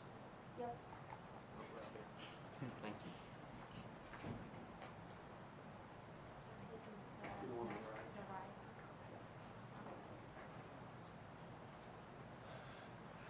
Well, good evening. I appreciate the opportunity to come over and speak to you again. I'm Mike Simmons. I'm the director of the Kilgore College Fire Academy.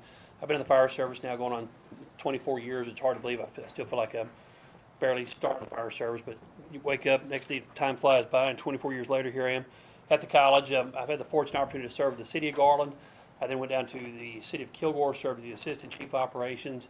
My family, we own North Texas Fire Academy in Rockwall. We've owned it for about 30 years now, so training, teaching, and coaching is a passion of mine in the fire service. So when the college hired me to come over and take over the Fire Academy program, one of the biggest things I told them is we need to get into the high schools as the fire service. If you look at with the CT programs, every other industry has a program in high school somewhere, and we in the fire service didn't. And so we were losing a lot of good candidates and the ability to recruit. As I was going to career fairs, I would talk to these students, say, have you ever thought about the fire service? Like, well, no, I'm going to Eastman Chemical, I'm going here, I'm going military. And these are like sophomores in high school that have already made up their mind and made up the decision to pick a career path, and the fire service never had a chance. So we built this program to begin the process of trying to recruit high schoolers. And the way the program is set up, it's a year-long program. We start day one of school and goes through the entire year. And then they'll come in for an 11-day boot camp in the summertime where they'll do all their physical skills and live fire training, cutting up cars and climbing ladders and all the high-risk stuff they'll do at our facility. The benefits of the Fire Academy program are within 6 months of graduation, they're job ready. So they're going to come out of school certified in the Texas Commission on Fire Protection as a basic firefighter in the state of Texas. And currently what's happening in the workforce in the fire service, we've known it's coming for about 20 years. That's the baby boomer generation is going to start to retire. We've put in succession plans, we've been planning for this, but right now with the pandemic and things that occurred, we have retirements taking place at a rate that we're having a hard time getting enough students out of academies to fill all of the positions. So now is a very good time to be coming into the fire service with the amount of jobs that are available. Plus, there's a lot of new paid departments forming, such as the ESD departments like Smith County that are coming online. And those ESDs are starting to form more and more throughout the state of Texas. So there's a lot of job opportunity available. And some of the other benefits is once these students complete this program, they're going to come out, again, certified and ready to go to work at 19, 20 years old. My son is a good example. He did the Sabine Fire Academy program with us 2 years ago. He finished up his EMT school and now he's full-time at 19 years old with the Shreveport Fire Department. Started his career at 19 years old. So they come out ready to go. In the state of Texas, when they come out of Fire Academy, if they're certified in the state of Texas, they've either volunteered for a year or they're working as a paid professional fire department, they're guaranteed tuition exemption across the state of Texas. So Kilgore College is one of the colleges that as they take the Fire Academy program, the Fire Academy accredits for 23 hours of credit towards the 60-hour associate's degree program. They'll come to us tuition free to be able to continue out their associate's degree program. And then UT Tyler is one of the bachelor's degree programs that recognizes the college, Kilgore College's associate's degree. They would come straight out of Kilgore College, be able to go to UT Tyler and complete a bachelor's degree on the firefighter tuition exemption program. So if you look at it, you're knocking off about 50 to 60% of the cost of going to school, which is typically one of the biggest factors that prohibits kids from going to college, is that financial aspect of it. And so to be able to remove more than half the cost, we feel like it's an incredible opportunity for these students to come out and do. So on that packet there that you have, I think they emailed this to you. You see that link there where it says toughnickel.com. You can click on that link and it actually takes you kind of to the list of schools and the degree programs that are under. It kind of explains the program and everything. So it's a pretty cool benefit. The students going through this program are working for a guaranteed scholarship. They don't have to apply for it. They don't have to write essays for it. They don't have to compete for it. The only person they're competing with is themselves, and that's to complete the program and become certified. and they're guaranteed that scholarship towards the college. At Kilgore College, if the student comes out of the dual credit program, such as the fire, the EMT program, they did that with us, but they decided, sometimes kids go through and they're like, nah, I don't think I want to be a firefighter. That's too hard. It's too challenging. I don't think I can do it. But they want to go get a business degree. Well, because they were in our dual credit program, Kilgore College will give that student a 40% discount towards the cost of tuition to go to Kilgore College. So no matter what, if they get in our program, we expose them to the fire service, we expose them how the government works, the ins and outs of public safety and emergency response. They learn a lot. Even if they decide to pursue a different career path, we still want them to come to school with us, so we offer up that scholarship opportunity to them. If you look on page 2, right about there where it says fall semester, spring semester, the class itself, for the college purposes, breaks down into 7 individual classes that totals out to be 23 hours. So you see that fall semester, the students do firefighter 1, firefighter 2, firefighter 3. Second semester, firefighter 4, firefighter 5, firefighter 6. And the boot camp they come to is firefighter 7, where they do all the physical skills. If you scroll down a little bit further, kind of the part that most people don't understand is right there, where it says National NFPA or TCFP.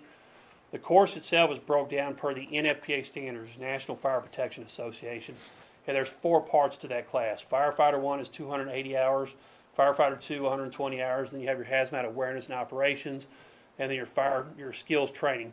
So if you look to the right, that's how it corresponds to the high school schedule. So the first 4-6 weeks is NFPA Firefighter 1 is what they're completing. They'll complete that course. They'll take their state exam the way we're doing our new schedule. And then they'll do the 5th 6 weeks will be NFPA Firefighter 2. The 6th 6 weeks is Hazmat Awareness and Operations. And they come to us for Firefighter 7 for the physical skills boot camps. And I believe the way Chief Barker has yours set up where they'll actually do EMR in that final 6 weeks, which is their emergency medical training that's required to be certified as a firefighter. So when they graduate from his program, the way it's set up, they are job ready and able to go to work. So that's kind of a brief overview and summary of the program. If you have any questions or anything you want to add or say or I missed or? No, pretty much touched on it. I want to thank the board for the opportunity to come and speaking on the topic tonight. This is year 1 at Grand Saline. I'm an instructor for Kilgore College. I'm also the public safety director for the city of Grand Saline. We've had tremendous success this year. I already have a ton of students that are interested in the program for next year. We're having a great time. This foster son's actually one of my students. And I've tweaked my schedule a little different. We do most of our hands-on skills during the school year. So we will do all of our academic stuff, and then we'll have a play day, maybe Thursday or Friday, depending on what topics we're covering. And we'll go out and we'll get hands-on equipment, get gear on, and start knocking out our skills. So I've actually cut down on the 11-day boot camp that's offered for most of the other academies. But really, all we'll have to go do is our live fire training. Yeah, this is kind of the base template to explain things. But what I say is, if you have a student who wants to go to Fire Academy, we have a format and a way to do it. So whether we have some of our high school programs, we got Sabine, Marshall, and Atlanta didn't have enough students to make a class, so they're doing a total online Fire Academy, and they're coming on Saturdays, 1 Saturday a month, and doing all their skills training. And we have some that have the way he's doing it, but we tailor fit the program to your students, your school, your schedule. Because when I learned about school districts, block scheduling, it's all exactly the same. Every school district does it exactly. No, I'm just kidding. Block scheduling means something completely different for every single school district, and so we couldn't make a template that's like, okay, plug it in, and here's how we do it. So we build each program to the students that we have available, and he's the lead instructor out here, and I give that luxury to them to know the students, know the schedule, and build it. We're checking off all these boxes for the commission and for the state, but how he chooses to do that is kind of up to him.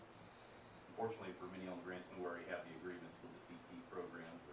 Mineola will let students over and vice versa. I know I have to tell you the benefits from the Cte programs, but it's a win for not only the students, it's a win for the school, it's a win for the community if you can retain some of these trained young men as volunteers or join some of the ranks of the departments where they live. I mean, it's just a win all over around. Yeah, one of the unique geographical benefits you have here is 45 minutes that way, you're in Mesquite, Garland, which all starting pay is about $72,000 to $75,000. You go east 45 minutes, you're at Longview, and their starting pay is $56,000 to $58,000. Tyler's not far from here, so literally you can live here with a 24-48 work schedule or a 24-hour 48 work schedule.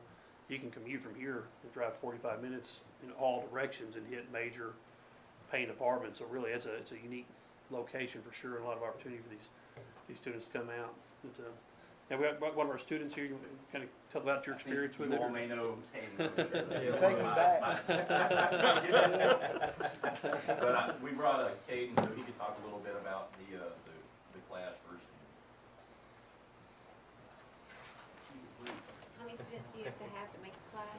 Well, that's the question. It doesn't matter. If you have one, call us and we'll create a class where we can put them in a traditional online academy. So I've got 2 students in New Diana School District. Well, it's kind of a little far north for me to get somebody there every day with only 2 students. So January 5th, they're starting an online program. They'll have the entire second semester to do their coursework. Then they'll come in for the 11-day boot camp, complete all their skills training.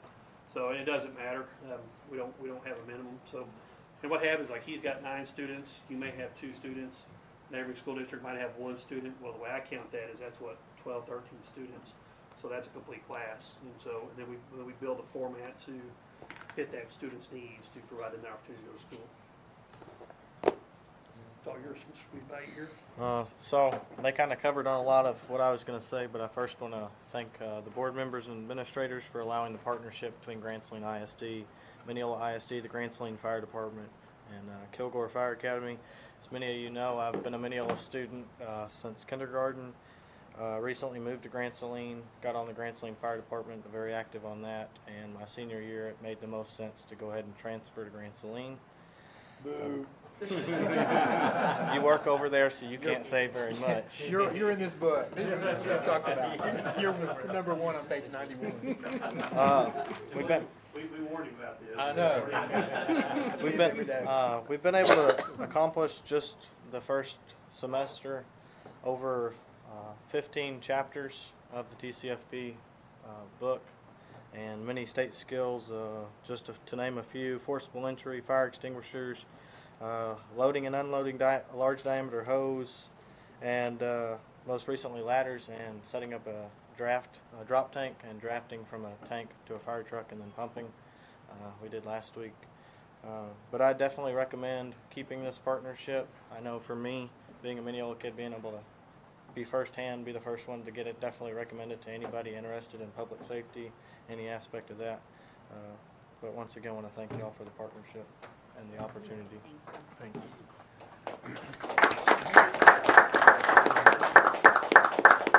Y'all have any questions for me about the logistics of the program or anything along those lines? Not so much question, but I see it every day. We've actually taken over Dr. part of his classroom. Yeah. And we do a little bit different. You know, we kick the custodians out of our classroom. We don't just teach these guys, what they need to know to be firefighters, like how to survive in a firehouse. We've actually cooked. We made breakfast, teaching them how to cook. They clean their own classrooms every day. It's what you're going to do when you go to work at a station. So it's phenomenal. It's a great program. And you asked, we've already got a bunch of interest with our sophomores, which we try to grab our juniors and put them in the academy, just because of the age requirements with the Texas Department of State Health Services to be the EMT. But we've got a ton of sophomores that are interested in the program, and we've had other school districts around Grandson that have already asked, hey, what are y'all doing over there? And we send some kids. So Van's already reached out, Fruitvale's reached out, Rankin County has reached out, Alva, we already have an agreement, with Mineola, and Ms. Foster's already asked us to come over and make presentations with the kids and see, gauge the interest here, but I'm looking forward to it. I called dibs on the first seats, though, that Grand Saline's selling out. Hey, we got you. We got you. Mr. Brad, the principal, he's like, so Jeremy, how many kids can we fit in here? We'll see. So. I was going to volunteer the kitchen in the house if they're going to do laundry and cook. That's the coolest thing about the program. Is if you get somebody that doesn't know what they want to do, they test out the fire academy, they learn, ladder safety, saw safety, all kinds of things that will, just life skills. Life skills, and just live with them through the rest of the. So that we had that question, what if they want to be a firefighter at the end of it? Well, that's okay, because sometimes, it's a physical job. You start putting on the turnout gear and climbing ladders and dragging hose and carrying heavy tools. Some people just like, man, I just can't do this, but they learn so many other skills that have an impact. They may be future councilman, future mayor of a city in the future, and then if they have an understanding of fire service from that experience, you know, that's going to play out better for us. Sure, and I know we've touched mainly on the fire academy, but we also offer EMT. the EMT, the dual credit EMT program at Granson as well. We've actually got a Mineola student in that class this year. So is that a no on my kitchen? Between you and Kate. It is right over there. Yes, sure. Thank you all.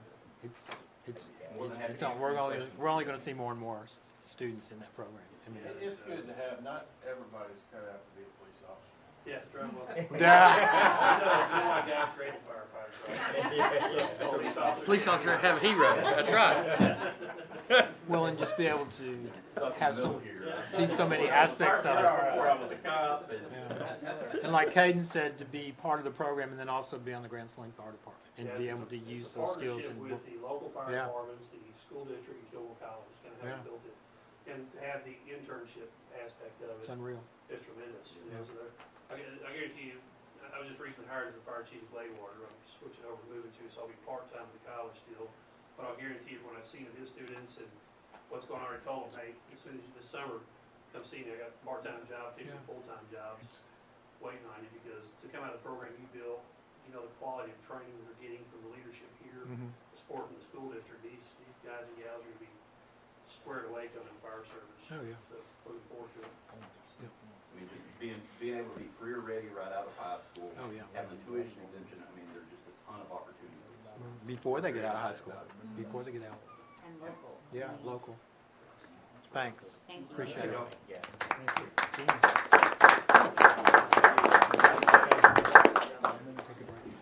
Thank you. We need a break. Thank you. We need a break.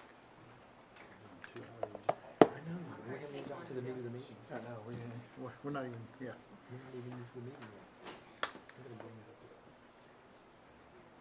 up. Okay, we can take about a 5-minute break. Please. Either gotta eat this food or move it.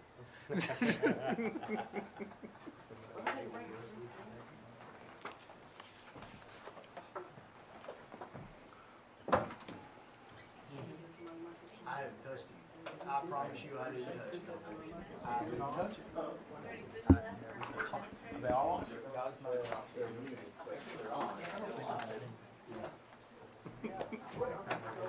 Mic check, mic check.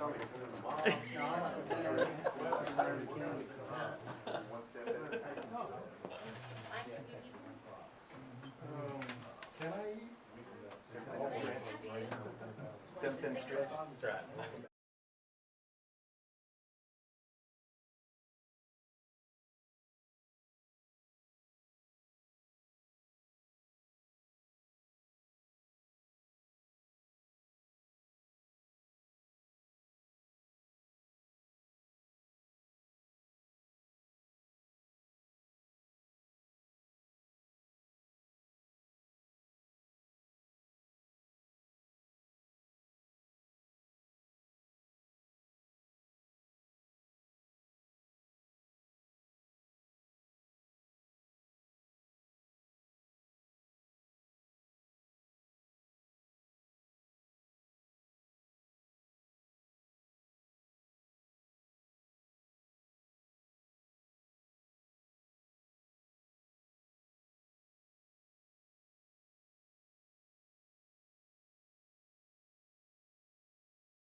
It was good.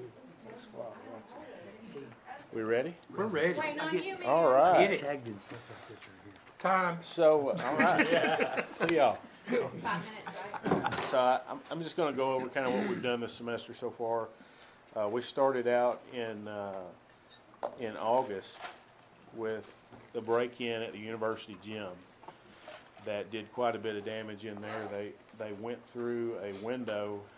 All the windows have bars on them. Somebody that was small enough to fit through those bars managed to do it, bust some glass out, went in there and just made a mess of the place. They knocked down the thing that had the jersey from the young man that passed away, and stole it. Who knows why? Mr. Ballard was nice enough to come out, did some work on that to where you can't get in there anymore that way. They're going to have to get more creative than that. But unfortunately, that we can, and we recently had some graffiti done up there too, by somebody claiming to be in the Hoover Crips, which is a legitimate street gang, primarily out of, well, they're all over the place, but they're in this area.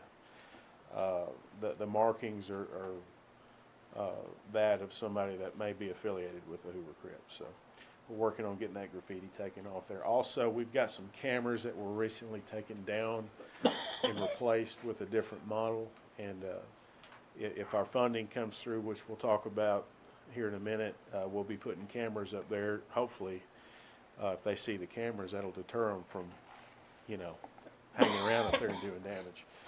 The second offense that we report that we took was the burglary of the vehicles down in San Antonio. I took that report. We have jurisdiction anywhere that our kids and equipment goes. It was just easier for me to do it rather than try to deal with San Antonio PD, and who knows how long that would have took to get a report from them for our purposes. Over $20,000 in equipment taken, 2 bassoons and a mallet bag, and then the damage to the truck and lock on the trailer itself. I think we've got a plan of action for that when our kids go back down there, so hopefully we won't have that happen again. Then we had a drug offense at the high school. Is a THC dab pen found on a juvenile high school student. And we had a juvenile make a terroristic threat at the elementary school. There was no danger. It was just words that were said. Did result in a referral to juvenile probation on both of those offenses. And then we had the bomb threat at the high school, which y'all are aware of. 2 arrests were made there for third-degree felony terroristic threat, and those cases are pending with the DA's office. We had an audit done by the Texas Commission on Law Enforcement. It's a full audit, which all that means is they went through our files and everything was 100%. That's the second one that we've had since we've had a department. It's real easy to do when you're doing it by the book, so there's nothing to worry about there. Also, Mr. Sauer resubmitted the ESSER grant to get us some money to do some safety and security type upgrades with some cameras and some access control. And he said maybe we might hear something this week, maybe. We'll see. Maybe when we come back from Christmas, if not by Friday. But it's a number of cameras and doors that we're having trouble with the locks. Putting cameras out at our ag facility out there where we don't have any cameras at the university gym. So those are things that we're just waiting on the money for right now. And speaking of money, we've got a vehicle that we're going to need to replace in the near future. It's got 180,000 miles. We've spent a bunch of money on it this semester trying to keep it on the road. It's a 2007 model, so be looking for that, for me to ask for that in this upcoming budget. Ultimately, if our vehicle quits working, it's going to be hard to get where we're going. So it's just something we're going to have to look at. The good news is, on the other side of things, We've got a really cool Blue Santa program. It's our 3rd year to do it. We've been doing it with another organization the last 2 years. We decided we could do it better on our own, and I guess that proved to be right, because we're going to be able to take 50 kids shopping from neighboring districts in our district, and instead of the $100 they've been getting, they're going to get $200 to go shopping. We're going to do that Wednesday. There's going to be that many police officers there too to go shopping with them. Hopefully spread the Christmas spirit, help these people out that really need it. We look forward to that probably more than the kids do. It's just something that's really great, and we're glad to have the neighboring districts partnering with us and helping raise funds for that. I heard the Grinch might be there. Word is he might. He's everywhere, he's everywhere. I think I called the North Pole, and I think they're going to try to get Sandy down here to try to ward him off. Well, I've seen him a couple times. He's got Cindy Lou Who running around with him too. Yeah, we'll keep an eye out. Mm-hmm. Yeah, but if y'all have any questions, I'd be glad to answer them. Any? So how many miles do we average a year on a car? I'm just curious. You know, I'd have to look at it. I think it's around 12,000. I can get you the exact figure. So it's, I'm trying to figure out, 14 years old. You have to understand also that we took that vehicle. It was one of the previous fleet vehicles that the school owned. So the miles per year changed in 2019 when we began to use it as a patrol vehicle. So I can show you the difference there. I can get you all those figures. I'm just curious what the annual is, because when you get a new one, it don't last. The way I've got it figured, it would be we should be able to make it at least 10 to 12 years with a brand new vehicle. It's not something we're talking about replacing every few years. It's a long-term investment. Have we looked at the auctions like I bought the Tahoe? I would strongly recommend against that, because what you're getting, just like the Tahoe that we have, is somebody else's problem. We've spent several $1,000s repairing that Tahoe, enough that would have bought a new Tahoe in 2018. There was only about $7,000 difference between the price paid for that Tahoe and a new one. And we've spent more than that repairs. So that would be my recommendation. Hopefully things will turn around, but I don't think it's not really the best time to buy a new vehicle right now. No, the good news is we get them at a significant discount. So it's and not. Even I know you want to order it.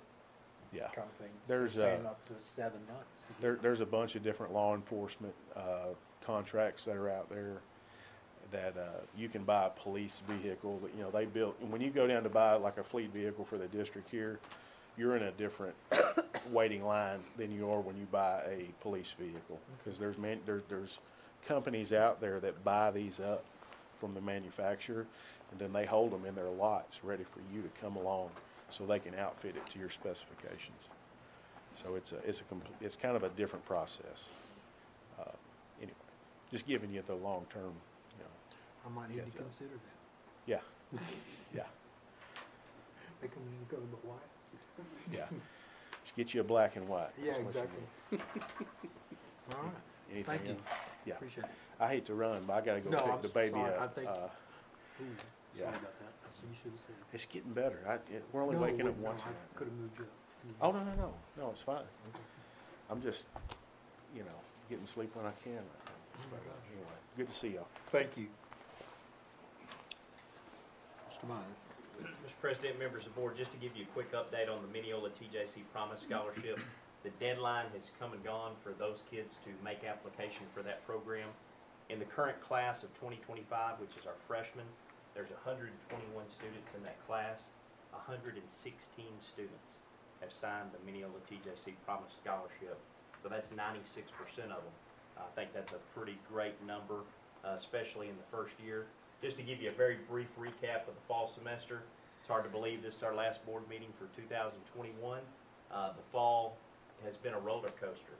We started August, September, early part of October with COVID levels at all-time high, and I'm so proud of our staff and our kids, the way they persevered through all of that and continue to push our kids to excellence. Academically, we received STAR and EOC scores that showed that dedication and that commitment of our staff and students during the 2020 and 21 school year. Although we know that those ratings did not come out, our internal calculations determined that the district would have been an A, and our elementary campus has officially moved off from an F rating to an acceptable rating, and we are very, very proud of their work. The Texas Academic Performance Report, that is now official. We'll make that document public for you in January, where you see all the official scores, even though you've seen those scores. That is now official, and we'll present that at the January Board of Trustees meeting. Football and volleyball both made the playoffs. Girls cross country advanced to the state competition. The Sound of the Swarm won their 3rd state championship in a row, and you had an opportunity to see firsthand our advocacy students. And I think Mr. Dawson said it best, there's not a certification for that, but those are some tremendous leaders and set a great example for Mineola ISD, and we're very proud of them. Last Thursday, we opened our newest facility in the district and just had a wonderful evening celebrating the Sound of the Swarm, and we are continually working towards exploring more facility upgrades in the future and balancing those needs with the needs of our students and also the community. I am extremely excited about what the future holds here for our district, and as we seek to provide the very best education for our kids. So I'll close on this note. On behalf of my family, I want to wish all of you guys a very Merry Christmas, Happy Holidays, Happy New Year, and the very best is still yet to come. So, okay. Thank you. Information items, Mr. Bjork, financial report. David's got this on line 1080. You can see we ended up the month of November with 8.9 million. We're up 300,000 from this time last month. We're down 821,000 from this time last year, and that was due to our fine arts building project that was going on. All the scholarship investments, we all know the investments go. They were down in the month of November. They'll rebound. And that's the basics, unless y'all had some questions. Any questions on financial? We're good, thanks. Tax collection. Tax collections are actually up compared to this time last year.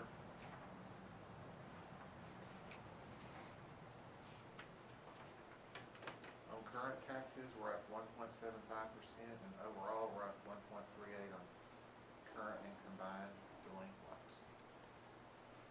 So that's a good steady number. We can maintain it. Will they maintain the hours over the holidays? We're going to be open Monday the 20th, Wednesday the 22nd, Monday the 27th, and then Thursday and Friday the 30th and 31st. Okay. Regular business hours? Yes. Okay. Okay, thanks. Enrollment? Enrollment's looking good too. We ended up with 1,630 students, which is an increase of 5 from last month. You compare that to where we were in 1920, we're only down 5 kids. So we're in that range where we're kind of holding a holding pattern. And now we can just start kicking it up.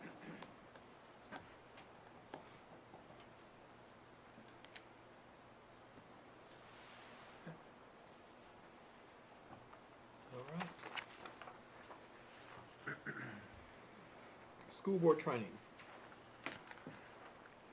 Completing the annual required continuing education is a basic obligation and expectation of any sitting board member under State Board of Education rules. I will announce the name of each board member and the status of their required hours of continuing education as of the date of this meeting. Let's see what it says. Okay. I can say that all board members have met the requirements for training up to this point.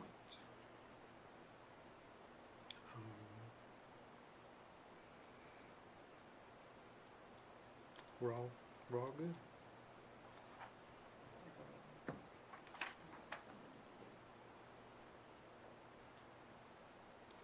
Well, I take that back. We all need some more training on cybersecurity. Okay. We'll have that included, and We'll also get the post-legislative update when that becomes available, and include that as part of board workshop. Okay, questions? All right, thanks. Mr. Bjork, community chest. As a treasurer of the community chest, we built into our budget this year benevolent funds for all 4 campuses. Which for your years, y'all can split up for. Oh, yay! Just give it to 2 or 3 I of them. handed to you, but you have. Yep. They added this year, they gave each campus $500 a year for benevolence, basically school supplies, clothing, shoes items, but they're also giving the special ed co-op $500 for help serve our students that are there. Good. We have to accept it? They just do it? And just present it. Okay. And then spend it. Yeah, thanks. No, they spend it and then accept it. Exactly. Yeah, this just covers those requisitions. All right. Did anybody sign up to speak? No. Okay, thanks. Action items.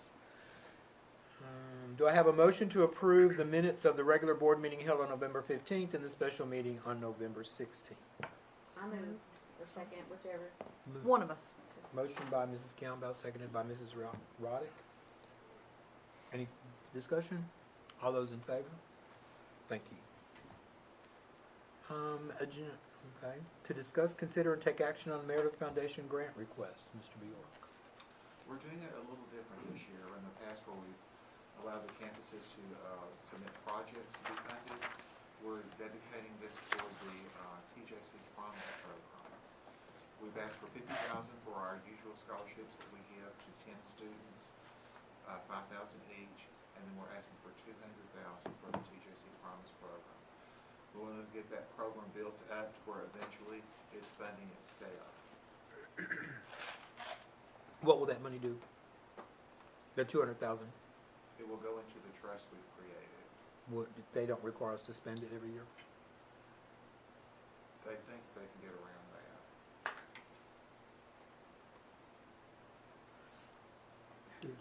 TJC.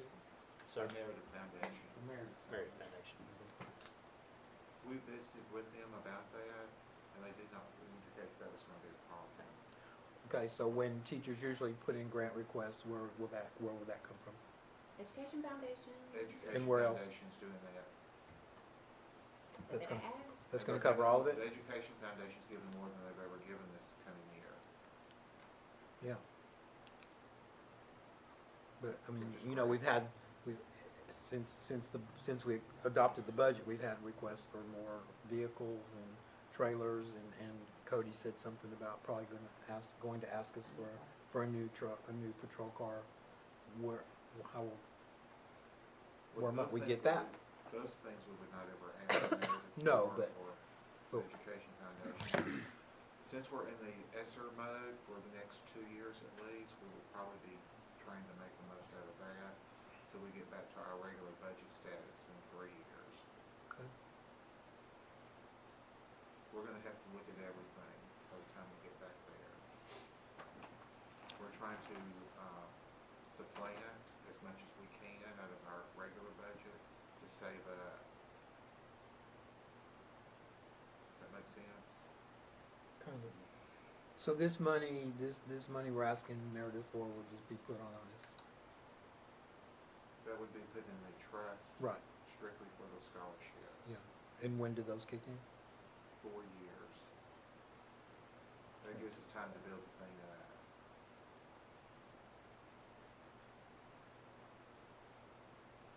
Okay. Any other discussion? So, when we did the TJC Promise Scholarship, wasn't there other funds promised to them?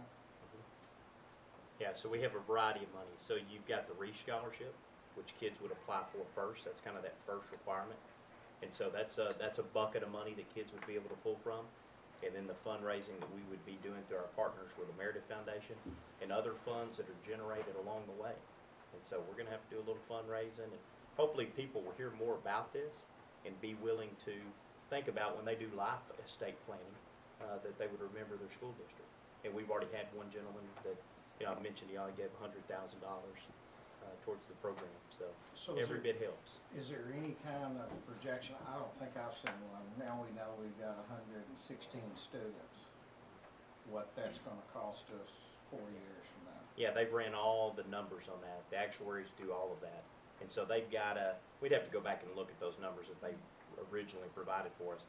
The actuaries run all the numbers to tell us, hey, here's how much money that you need in a bucket to be able to fund this for the life of the program. So. And then, I mean, is there a minimum? Where did we come up with the 200 from? Well, we're just thinking on previous history, what they've done. They could very well come back to Meredith Foundation and make the decision that, hey, based on the funding that we have, we can't do all of that, but here's the amount that we will do. And so we don't want to take away from the students who traditionally there's been $50,000 that has been given for scholarships for kids that are going wherever they may go.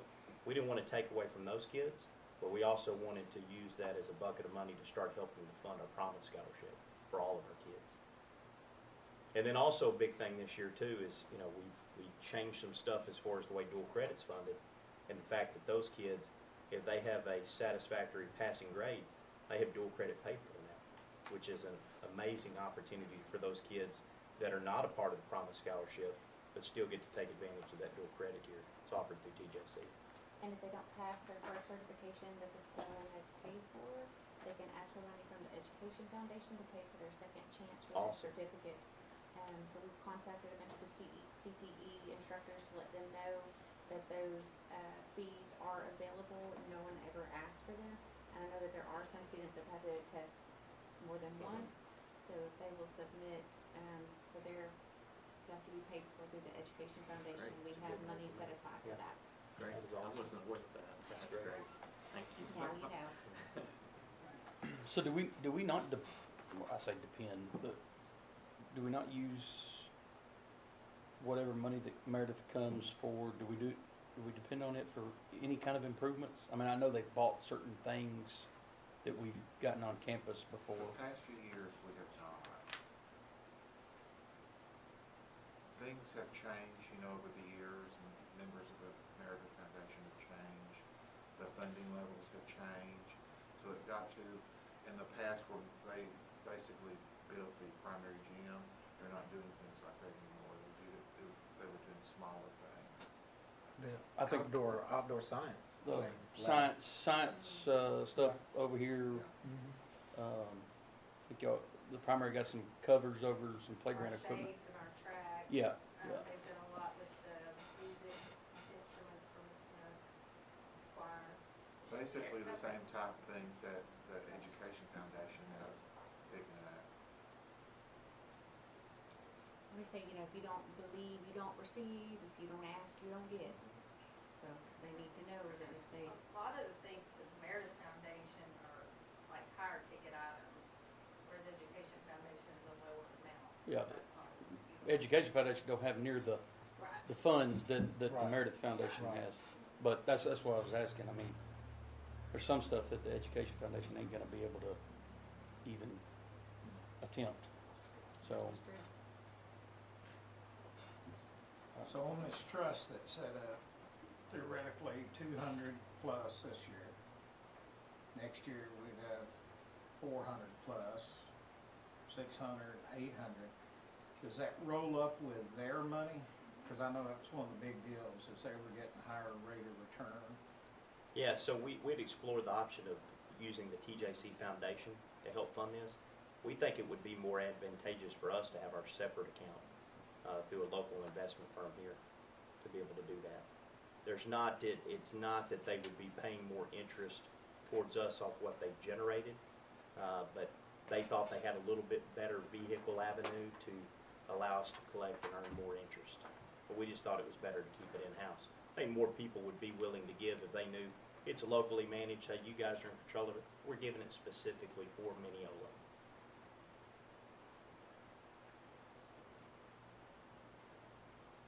Their idea through the foundation was you're going to have top-level money managers, several of those folks who that serve on that committee, that they just felt like they could give you a higher rate of return on some of those investments.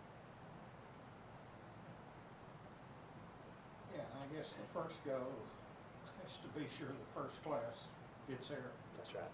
promise. Yes. But then after that, it's gotta be sustaining, or either you're putting more money in it. And we're gonna have to do more than just rely on merit. Because I don't wanna go through this year, if we approve this, I don't wanna go through this year and then hear, well, I wish I could've done this, or I wish I could've done that, and we didn't have the funding that they would usually ask merit, the teachers. The merit's not guaranteed either. No, it's I mean, not. so you really can't, I mean, it's more of a hope that Yeah, you get it than. yeah. But they've been pretty good to honor most requests. Right. And we've got a little bit over $1 million in other scholarships that we're pushing towards this as well. So you add with the Reese scholarship that, with the Meredith donation, if they're willing to support this to that magnitude, you add up 4 years from now, you're gonna have a nice bucket of money where you can maybe pull off some of that request and maybe shift the gears a little bit back towards teachers. But the big effort now is let's fundraise and let's get this to a level where we know it's gonna be sustainable and we can support these kids. Well, by using REACH money, will that take away anything from the seniors getting scholarships that weren't in the promise? Now, the REACH, we've said this, so very first item that the seniors have to complete, they've got to do a FAFSA. So that'll qualify for federal money, anything they would receive there. Second thing they have to do is complete the REACH scholarship. So that's going to go towards kids that want to go to TJC. So if they could earn some money there, that's a little bit less money that they would take from our Promise scholarship. But the REACH scholarship's available for our kids from going wherever they want to go. And they have a formula system they run, like if you're going to go to Texas A&M, the REACH scholarship's going to pay more money than if you say I'm going to TJC, what they would pay out. So It would be nice to be able to look at, and they may have done it, and we missed it, or I missed it, but what it would take to sustain that, and how many years we're looking at contributing. And then if we get extra, hey, that's great. Right. But it sounds like we need to contribute for X number of years, and so we need to sort of, I think, know what that is now that we've got a benchmark. I mean, we know there's 116 students. Potentially that could go up every year, but that's going to start 4 years from now, so. and we'll see what attrition rate is. The good thing is they've had, this first class is getting ready to graduate that's been through the Promise Scholarship. So they've kind of got the idea as far as demographics figured out, what the attrition rate is through the program. So you'll get a high percentage of kids that will sign up and they'll drop off as they go, and then some will get there and, we've asked all of our kids to sign it, but there'll be a lot of them that say, well, I'm not going to go to TJC, I've got enough dual credit already. Yeah. I'm heading to UT Tyler, going to A&M or SMU or wherever, so.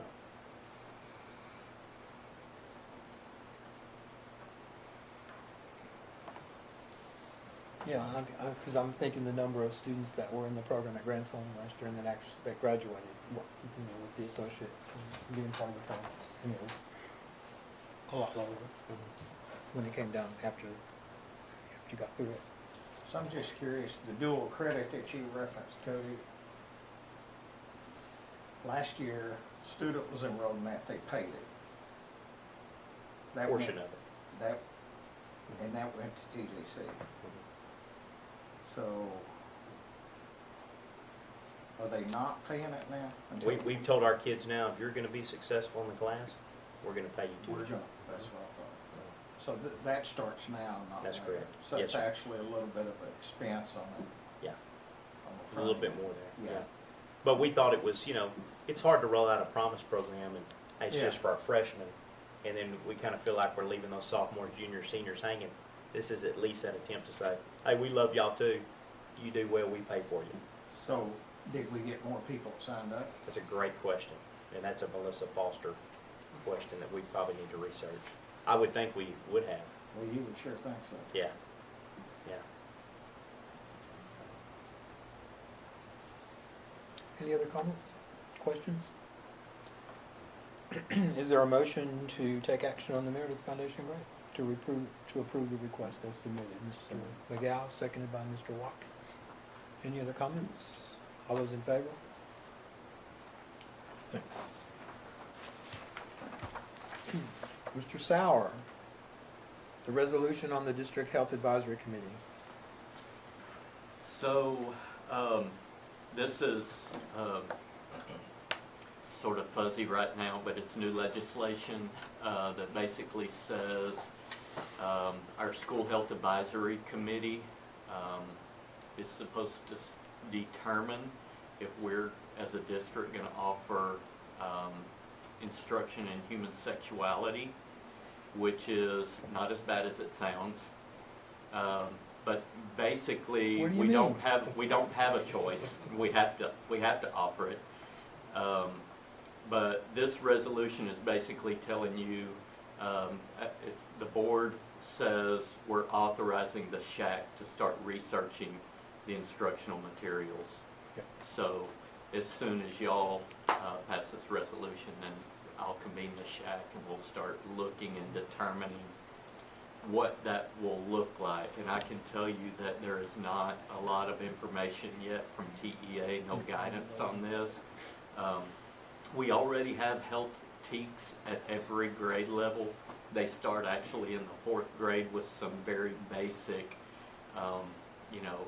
this is a friendship, this is a, red flags in relationships, hygiene, different things like that.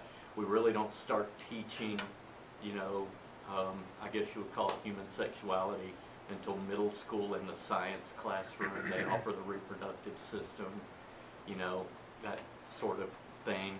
The only requirement right now that is, it has to, whatever curriculum we provide, whatever grade level we determine that needs to be taught, it has to promote abstinence as the choice for students. The other aspect is whatever we decide, parents have to have access to be able to review that material, and parents will have to opt their students in. Previously, they could opt their students out, but student can't even go into it unless their parents sign a consent form. So they have to have access to be able to buy the curriculum that we have. Say, for example, we determined we want to buy a health textbook. The parent would have the same access to purchase that textbook and review it.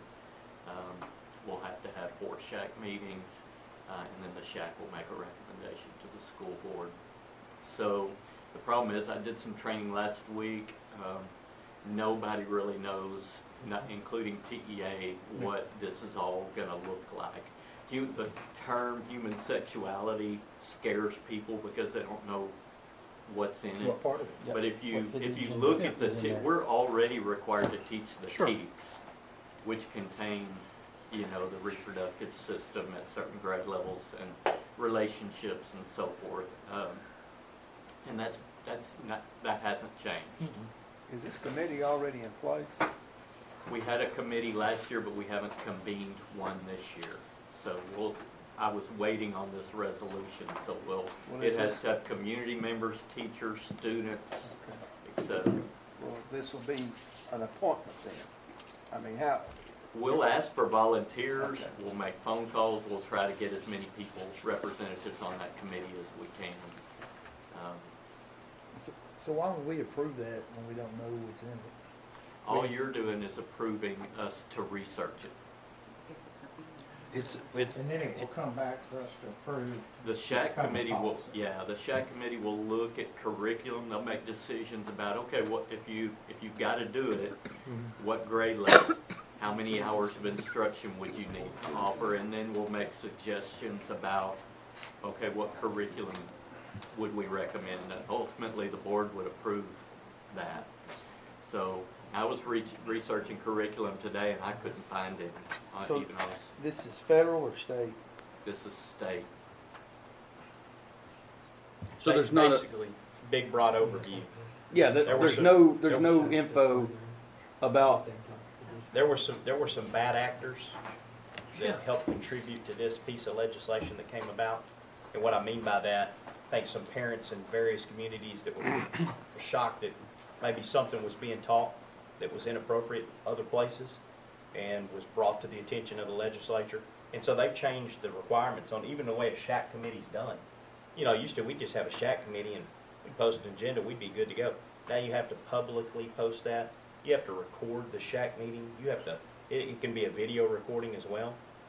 They've totally changed the dynamics, the way these committees work, which all at the end of the day is, and I think it's great. There's transparency between what's being taught and what the parents understand what's being taught to their children. Just a transparency point. And that's what these hoops are. If we jump through this, all it is creating this committee, get this curriculum, you guys know about it, y'all approve it, and it's a very transparent process with parents and what's being taught between educators and their kids. Let's give the parents a voice. That's it. So what's being When taught does to it the have to kids. start? Well, we'll have our first shack meeting in January. I mean, like, when does the class next sit? school year. Okay. Next school year. So what we would be voting on tonight is to, You're authorizing the committee to start research. okay. We're not approving nothing. No. No. Okay. No, and it's really a catch-22 because you almost have to approve, you almost have to approve The this re- resolution. I yeah. mean, TEA is telling you to approve it even though they're asking you. You don't have a choice. Yeah, you don't really have a choice.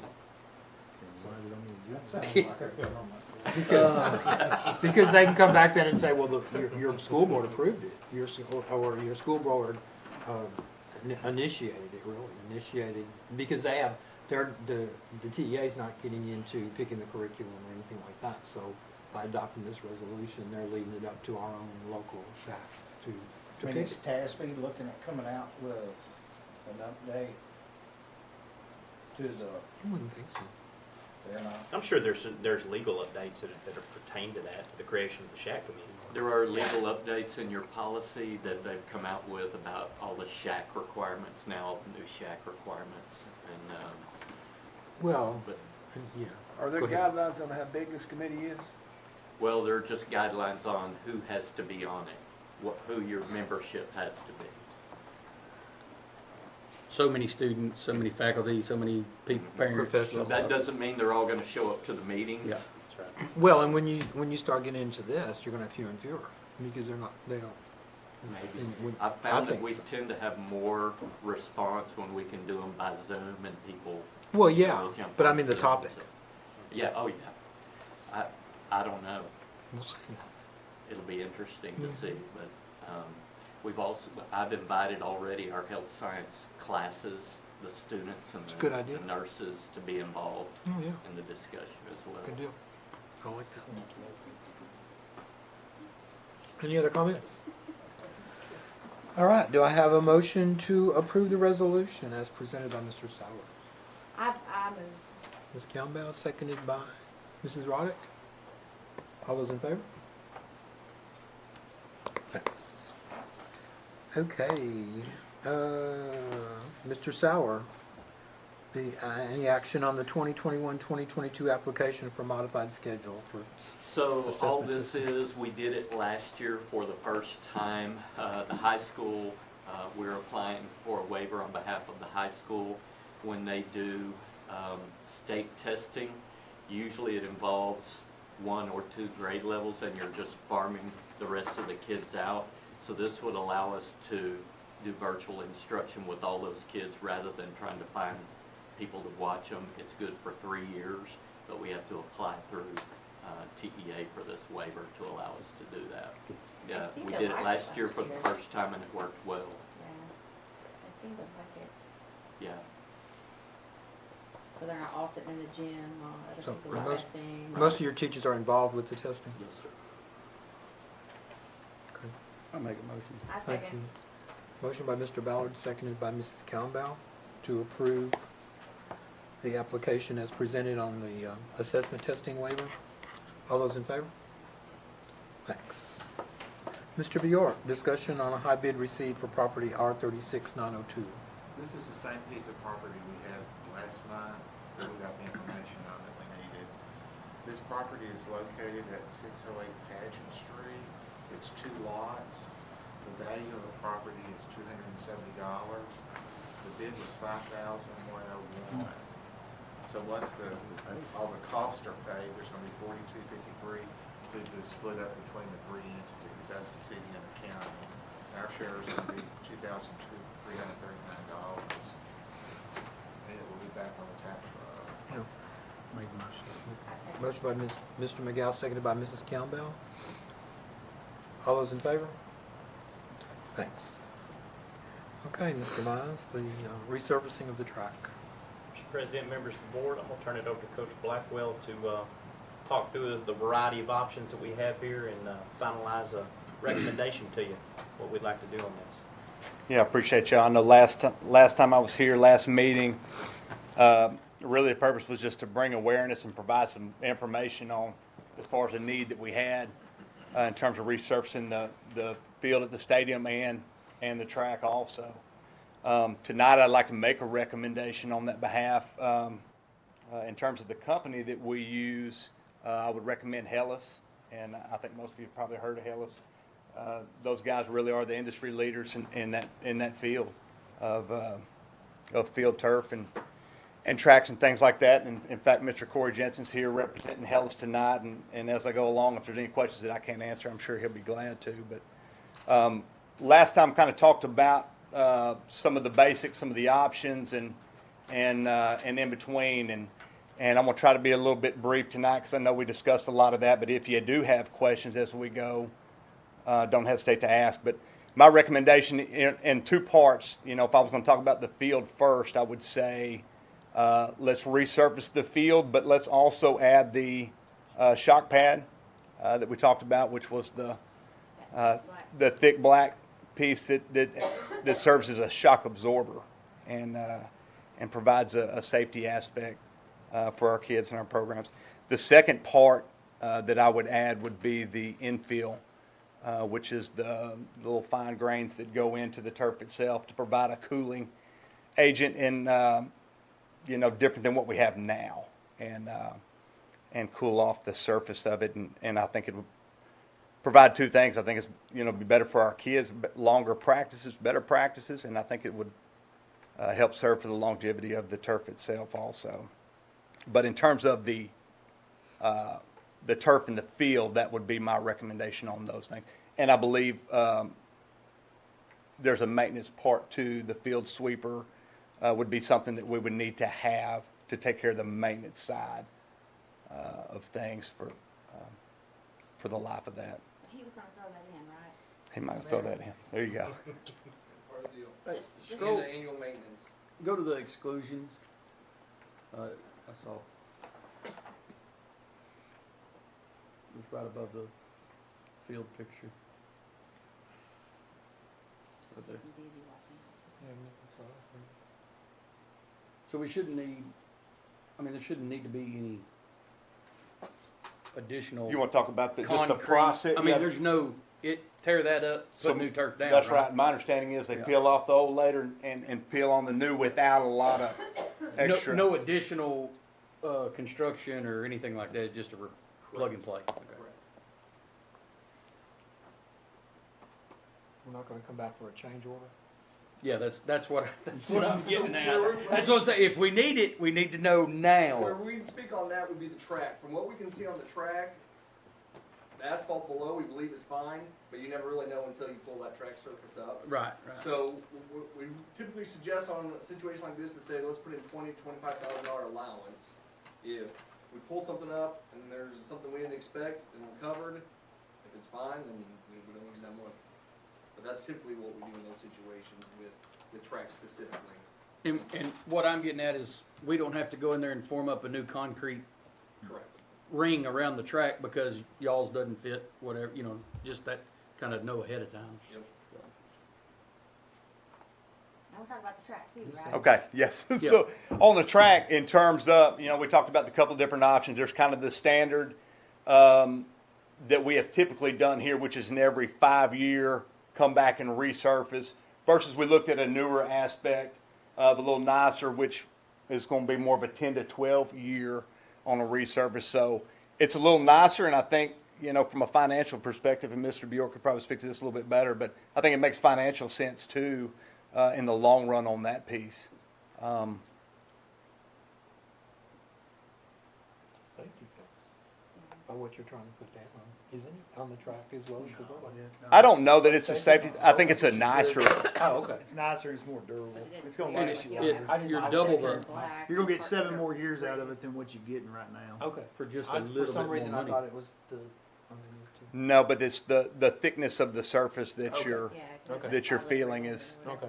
quite a bit thicker.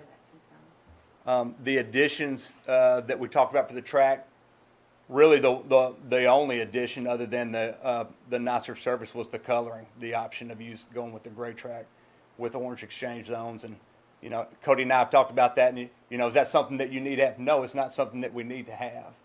But my response to Cody was, and I don't want to be just like everybody. I want to be a step better than everybody else. If we have a chance to set the standard or be the standard, and I think, you know, that's a particular sport that we've had a lot of success here just recently. But we like to host a lot of meets and kind of be the go-to place in terms of things like that. And, you know, and I think the track in a lot of ways, like I did the field, and I think everybody would agree, what a difference did that stadium look like when we went from the grass to the turf. I mean, it looked like a brand new, it's already a nice stadium.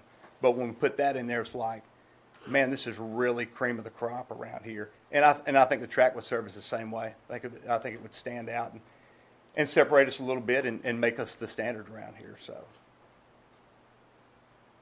And we're already overdue on both, or at time. for We're the at field time on the and field overdue on and the track. well overdue on the Yeah. track. Yeah, we were lucky on the I track.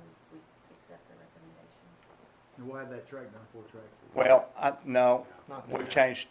We've changed on that supply chain. What do they call it? Supply chain. COVID. COVID. No, but Blame it on COVID. I think the deal got to be, if we do go with the color option, that we would not be able to get that till after. You know, the truth of the matter is, could we have got it done? It would have been tight. Would we have interfered with soccer a little bit? Possibly. Would I prefer not to interfere with anything? I would. Yeah. You The know. biggest thing with the track is just weather. You need to stay in a certain amount of time from 50 degrees and above. So again, at one point we talked about if it was proven we were going, we'd be cutting it close, but we couldn't pull it off. Now we're kind of at the point where I would just recommend Wait till spring. Spring. And then just do it all at the same time. You have it done by graduation. Yes, sir.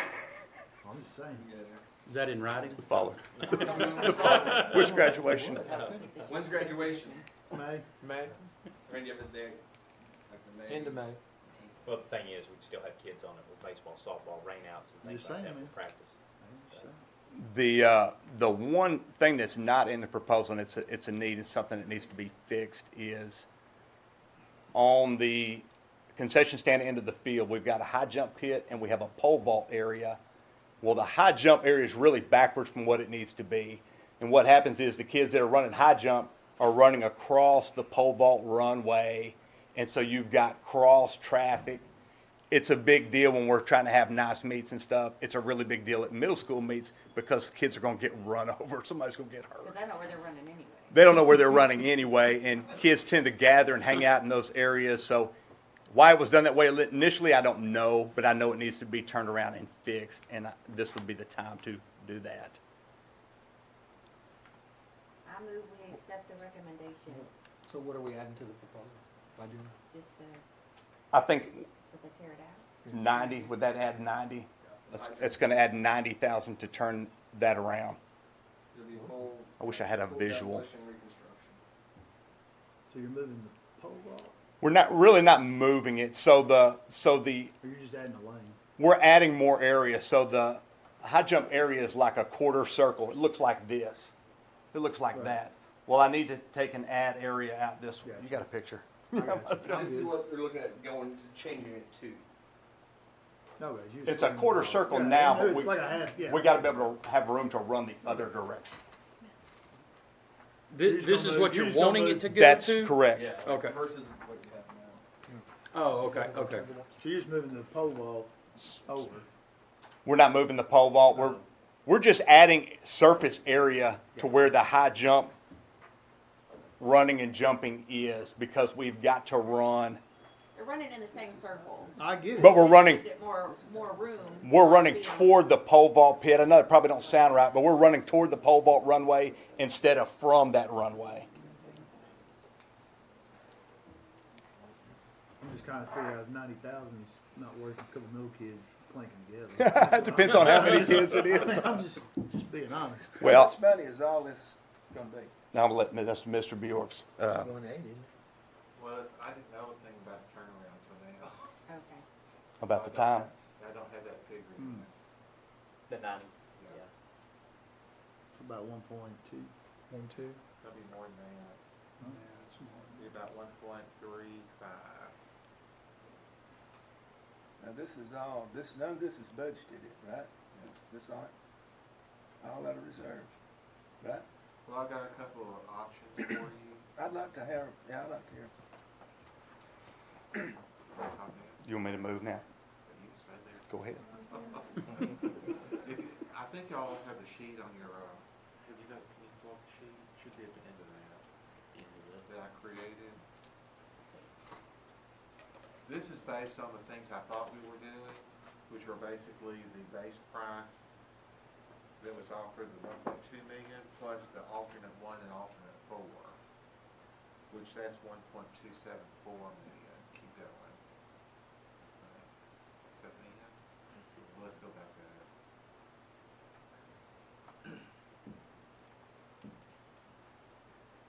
You're looking for this.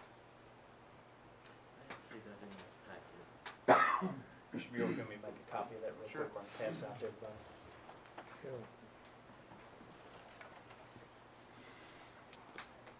Here's what I did, Clark. We can talk about this while Cody's making us copies. This is year 7, the school year we're in, of our current term. So we've got year 8 to make the payment. So 7's in the budget, and we'll put 8 in the budget. So that's kind of a no-brainer.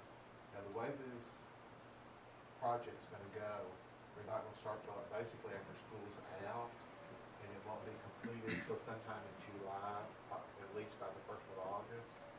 So I had talked to the Hellas about, usually when we did the first one, the first payment was due exactly 1 year later. In this scenario, if we do that same thing, then this spring, the first payment will be due the following school year, but it's in the summer. So I asked him if we could postpone the first payment from, say, middle of July, first of August to September, which would give us year 8 on the old track by itself, and not start the year with the new track until the following year, which would be in the 23-24 year, then it would be by itself. Now, at the time I calculated the payment was going to be $172,000, which is $51,000 more than we're paying now on the old turf. And I also put down there, see where I have $51,765? It sounded like y'all were wanting to figure into the budget maintenance, so at the end of the 10 years or the 8 years, that we had the money to do the resurfacing that was going to be required to do. 8 years, well, it would be 4 years on the turf and then 10 years on the track. That means we would need to add $119,000 to the budget each year to have the money needed by the time we're going to do these projects instead of just pulling it out of fund balance. It would basically come out of fund balance, but I would be saving each year and building the fund balance back up for when we needed it, so it would be there. And what I do is I keep a separate account on the ledger, because we basically have our designated reserves in one account designated for building improvements. I could keep this one separate, so we can see that it's money's going to it each year, and that the account will pull it out of when we need it. So basically, this year and next year, we're paying off the old turf, 7 and 8. And 23-24 will be the first year of the new, and it's going to be a tax maintenance note, just like the other one.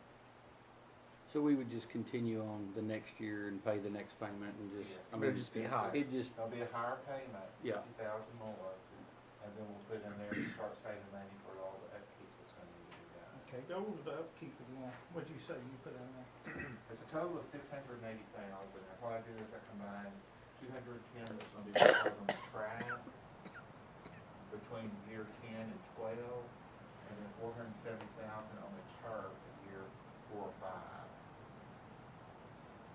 You wouldn't have any turf maintenance until year 8 to 10. Well, I think I said that you sent me. Because we won't have to do anything with that turf. You'll have an 8-year warranty, and you won't have no issues with that turf. Is that written? Yes, sir. I would rather leave money in the bank.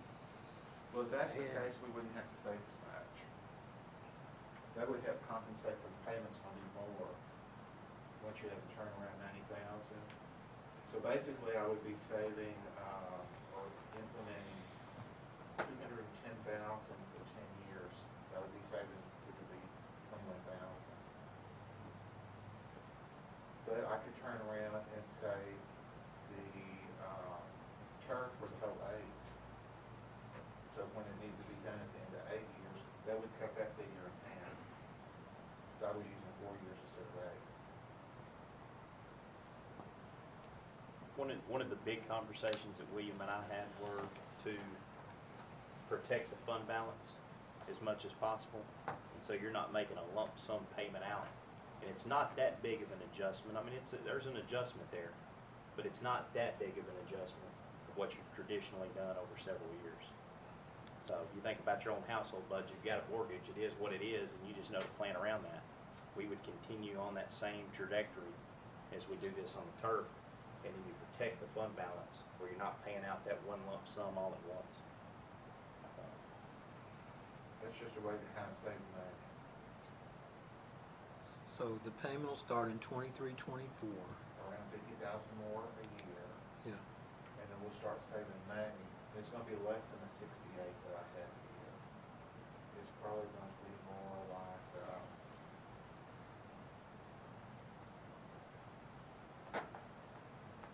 The old school math. I know. Come on. be more like 43,000 instead of 68. A So year. you won't make a lump sum payment, you'll pay this out over a period of how many years? 8 years. 8. 8 or 10? 8. It's gonna, trust's gonna last 10, but we're gonna pay it in 8. The warranty period's 8, so it kind of works with that way. Yeah, but you're just talking about on maintenance, you're not talking about on the price of the turf and stuff. Yes, I'm talking, we're gonna finance the turf. That's gonna be that 172,000. We're gonna build that payment into the budget every year for 8 years. Because right now, we're paying 120,000 on the old turf. You won't be taking this $1.2 million or whatever it is, you won't be taking that out of fund balance. No. All this gonna come out of balance. Let's say it's the 23-24 year. I'm gonna have a payment in there for 172,000. I'm gonna have an extra account that I'm gonna call, maintenance on track and turf for 43,000. That 43,000 theoretically is gonna come out of fund balance. I'm gonna turn around and put it back in. But we're saving it. To save it. Yeah, we're not Like spending it, putting we're in a saving, I mean, account. yeah. Freeze ESSER money? Saving For the kids that couldn't play ball, or I don't know. They couldn't So are we paying couldn't play in the interest on band, this? maybe they couldn't play football. Right now, the interest rate that I figured was, Kellis gave me the current rate, which was like 2.6. Oh, that's locked in? We can beat that. That's locked? Okay. Right now, we're paying 2.9, but it's on a smaller amount. But that's included in the payment, what you run there. The 172. Interest rate, yes. Now, the only thing that I didn't Can we get a card on it too? is not knowing when the turf's gonna be finished, like the middle of July to Yeah. 1st of September. Yeah. There could be 30 or 45 days worth of interest added into the first payment. You know, there will. Let's have a motion here. Is this a safe thing to do, in your opinion? Are we jeopardizing ourselves? I don't think, well, we're committing to a I know. payment for 8 years, I understand which that. we've done in the past. I'll say this, I think you get through 3 years of an anomaly of ESSER funds, and then you reevaluate after that, you might say, hey, we've got this amount of fund balance, let's get rid of that payment. You may want to do that, but at least you got the roadmap running that direction. I'll make a motion. Motion by. I just Second. don't want to get in a situation like Second. we're in right now, where the damn thing's done and we still owe payments on it. And we're actually leveraging this a little bit because we're saying we're gonna make payments for 8, but we're pushing it out there for 1, so we're at 9. Is that right? No, they're 8, but we haven't started till 9. Okay, so we our 2022 payment would be on the old track, and that would pay it off. Correct. And then the 2023 would be The first of the With new- interest. How did With we, some interest. how did we get to the point, when you went into this, I wasn't on the board, a couple of you were, how long was it supposed to have lasted, the one we got right now? 8 years. 8 years. It was 8 years. The standard was 8 years back then. I wasn't on the board, but Okay, we were told 10.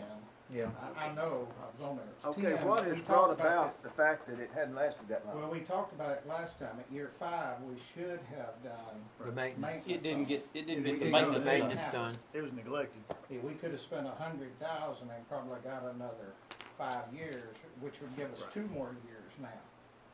And it would be paid off before it needed, It would have been Right, paid then off. paid needed redone. Yeah, what we didn't do 5 years ago is costing us some more now. Same thing with the track. I mean, the track, we would say, how old's the track? I mean, that's the big thing on the track is, yeah, It just never it's was taken gone, care of. it's gone 9 years.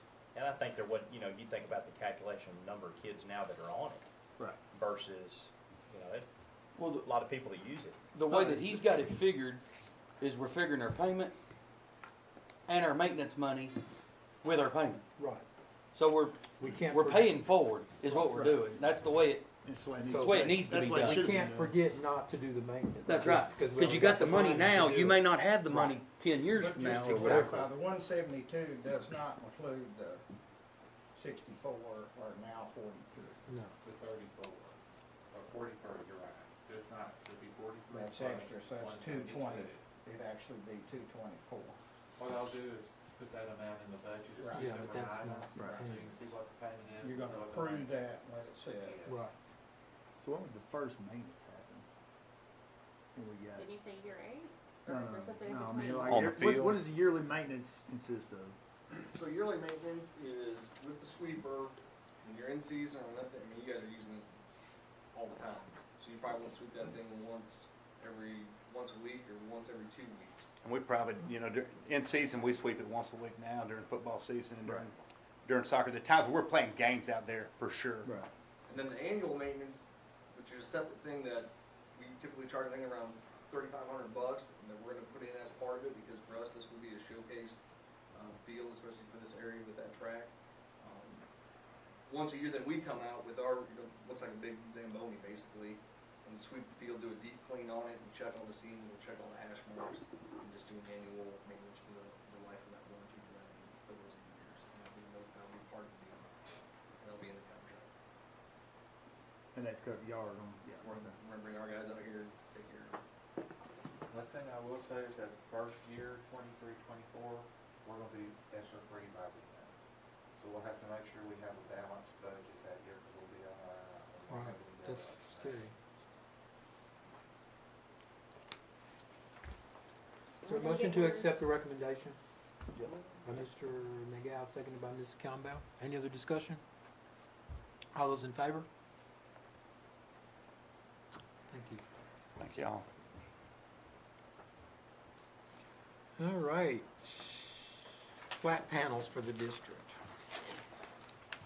Speaking of ESSER, this is one of the projects built into ESSER, is flat panels. And we put out bids, and this is the only bid we received. It's $138,000 total. And we're asking to approve this purchase that will come out of ESSER funds only. Motion to approve? Oh, I'm sorry. What Where they what going? is flat panels? Yeah, where they going? To the classrooms. But do we already have some? This will Finish it out? complete district-wide. Okay. Every classroom will have an interactive flat panel. These are the touch The screen. the chalkboards or the, Where the Prometheum? teachers can display their computer Okay. and they can move stuff around. So there were 58 classrooms that still didn't have them. We actually budgeted quite a bit more in ESSER. Our quote came in under what we had budgeted, which is a good thing, so. Are they used to, they're not used to having them yet? The teachers haven't had them before? Mm. So they'll be training on how to use them? Yeah. We have a lot, you know, there's a lot to them. Yeah. A lot they can do. Yes. I think there was a motion by Mr. Ballard, seconded by Ms. Campbell, to approve that. All those in favor? Thank you.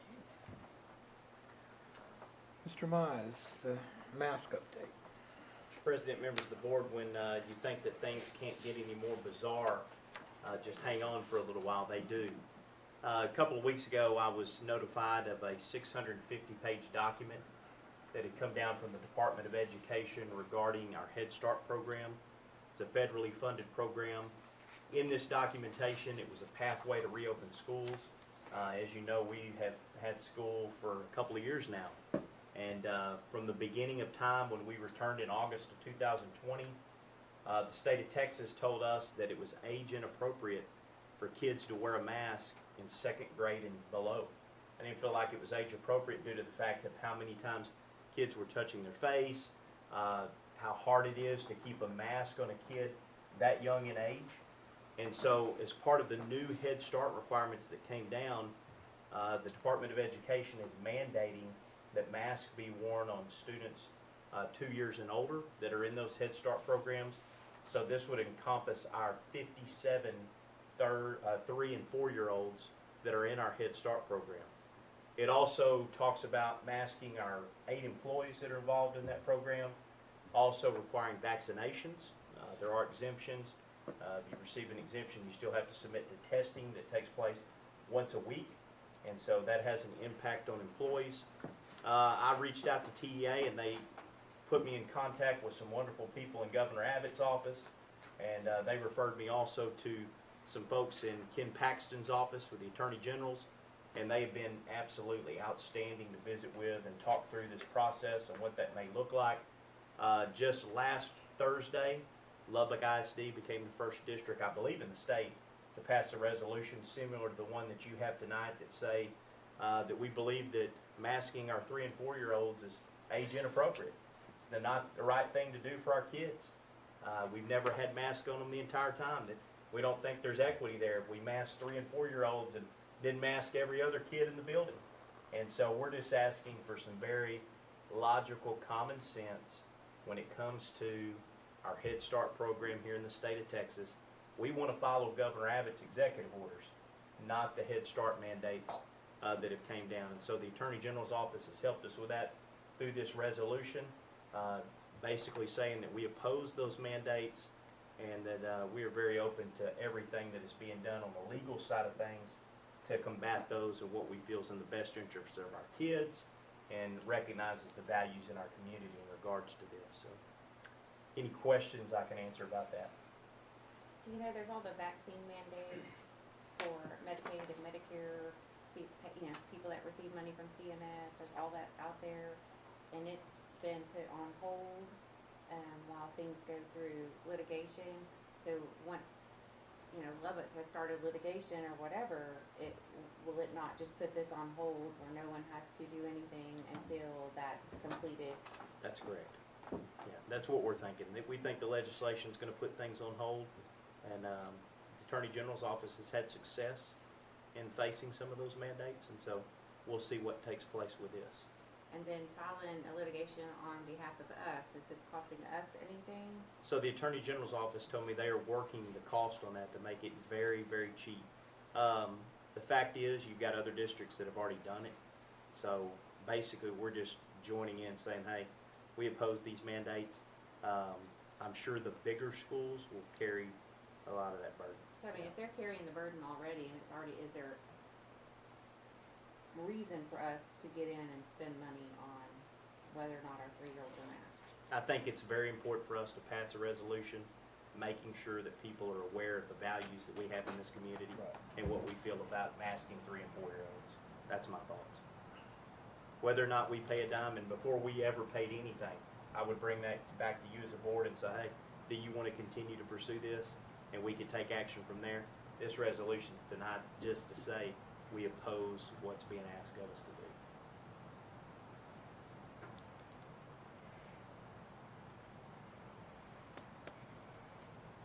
I agree.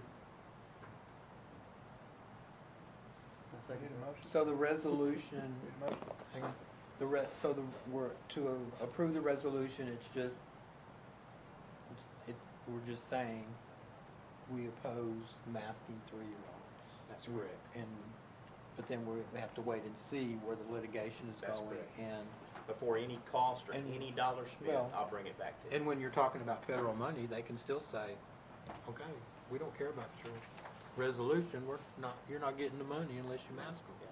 Here's, I'm for it, but are we gonna get any repercussion off our ESSER money? Cause that's federal, right? no, ESSER money's already been divvied out. I mean, that's already taken care of. Head Start funds us, we get about $100,000 for Head Start. Here's the biggest concern that I have. It's not so much about Head Start.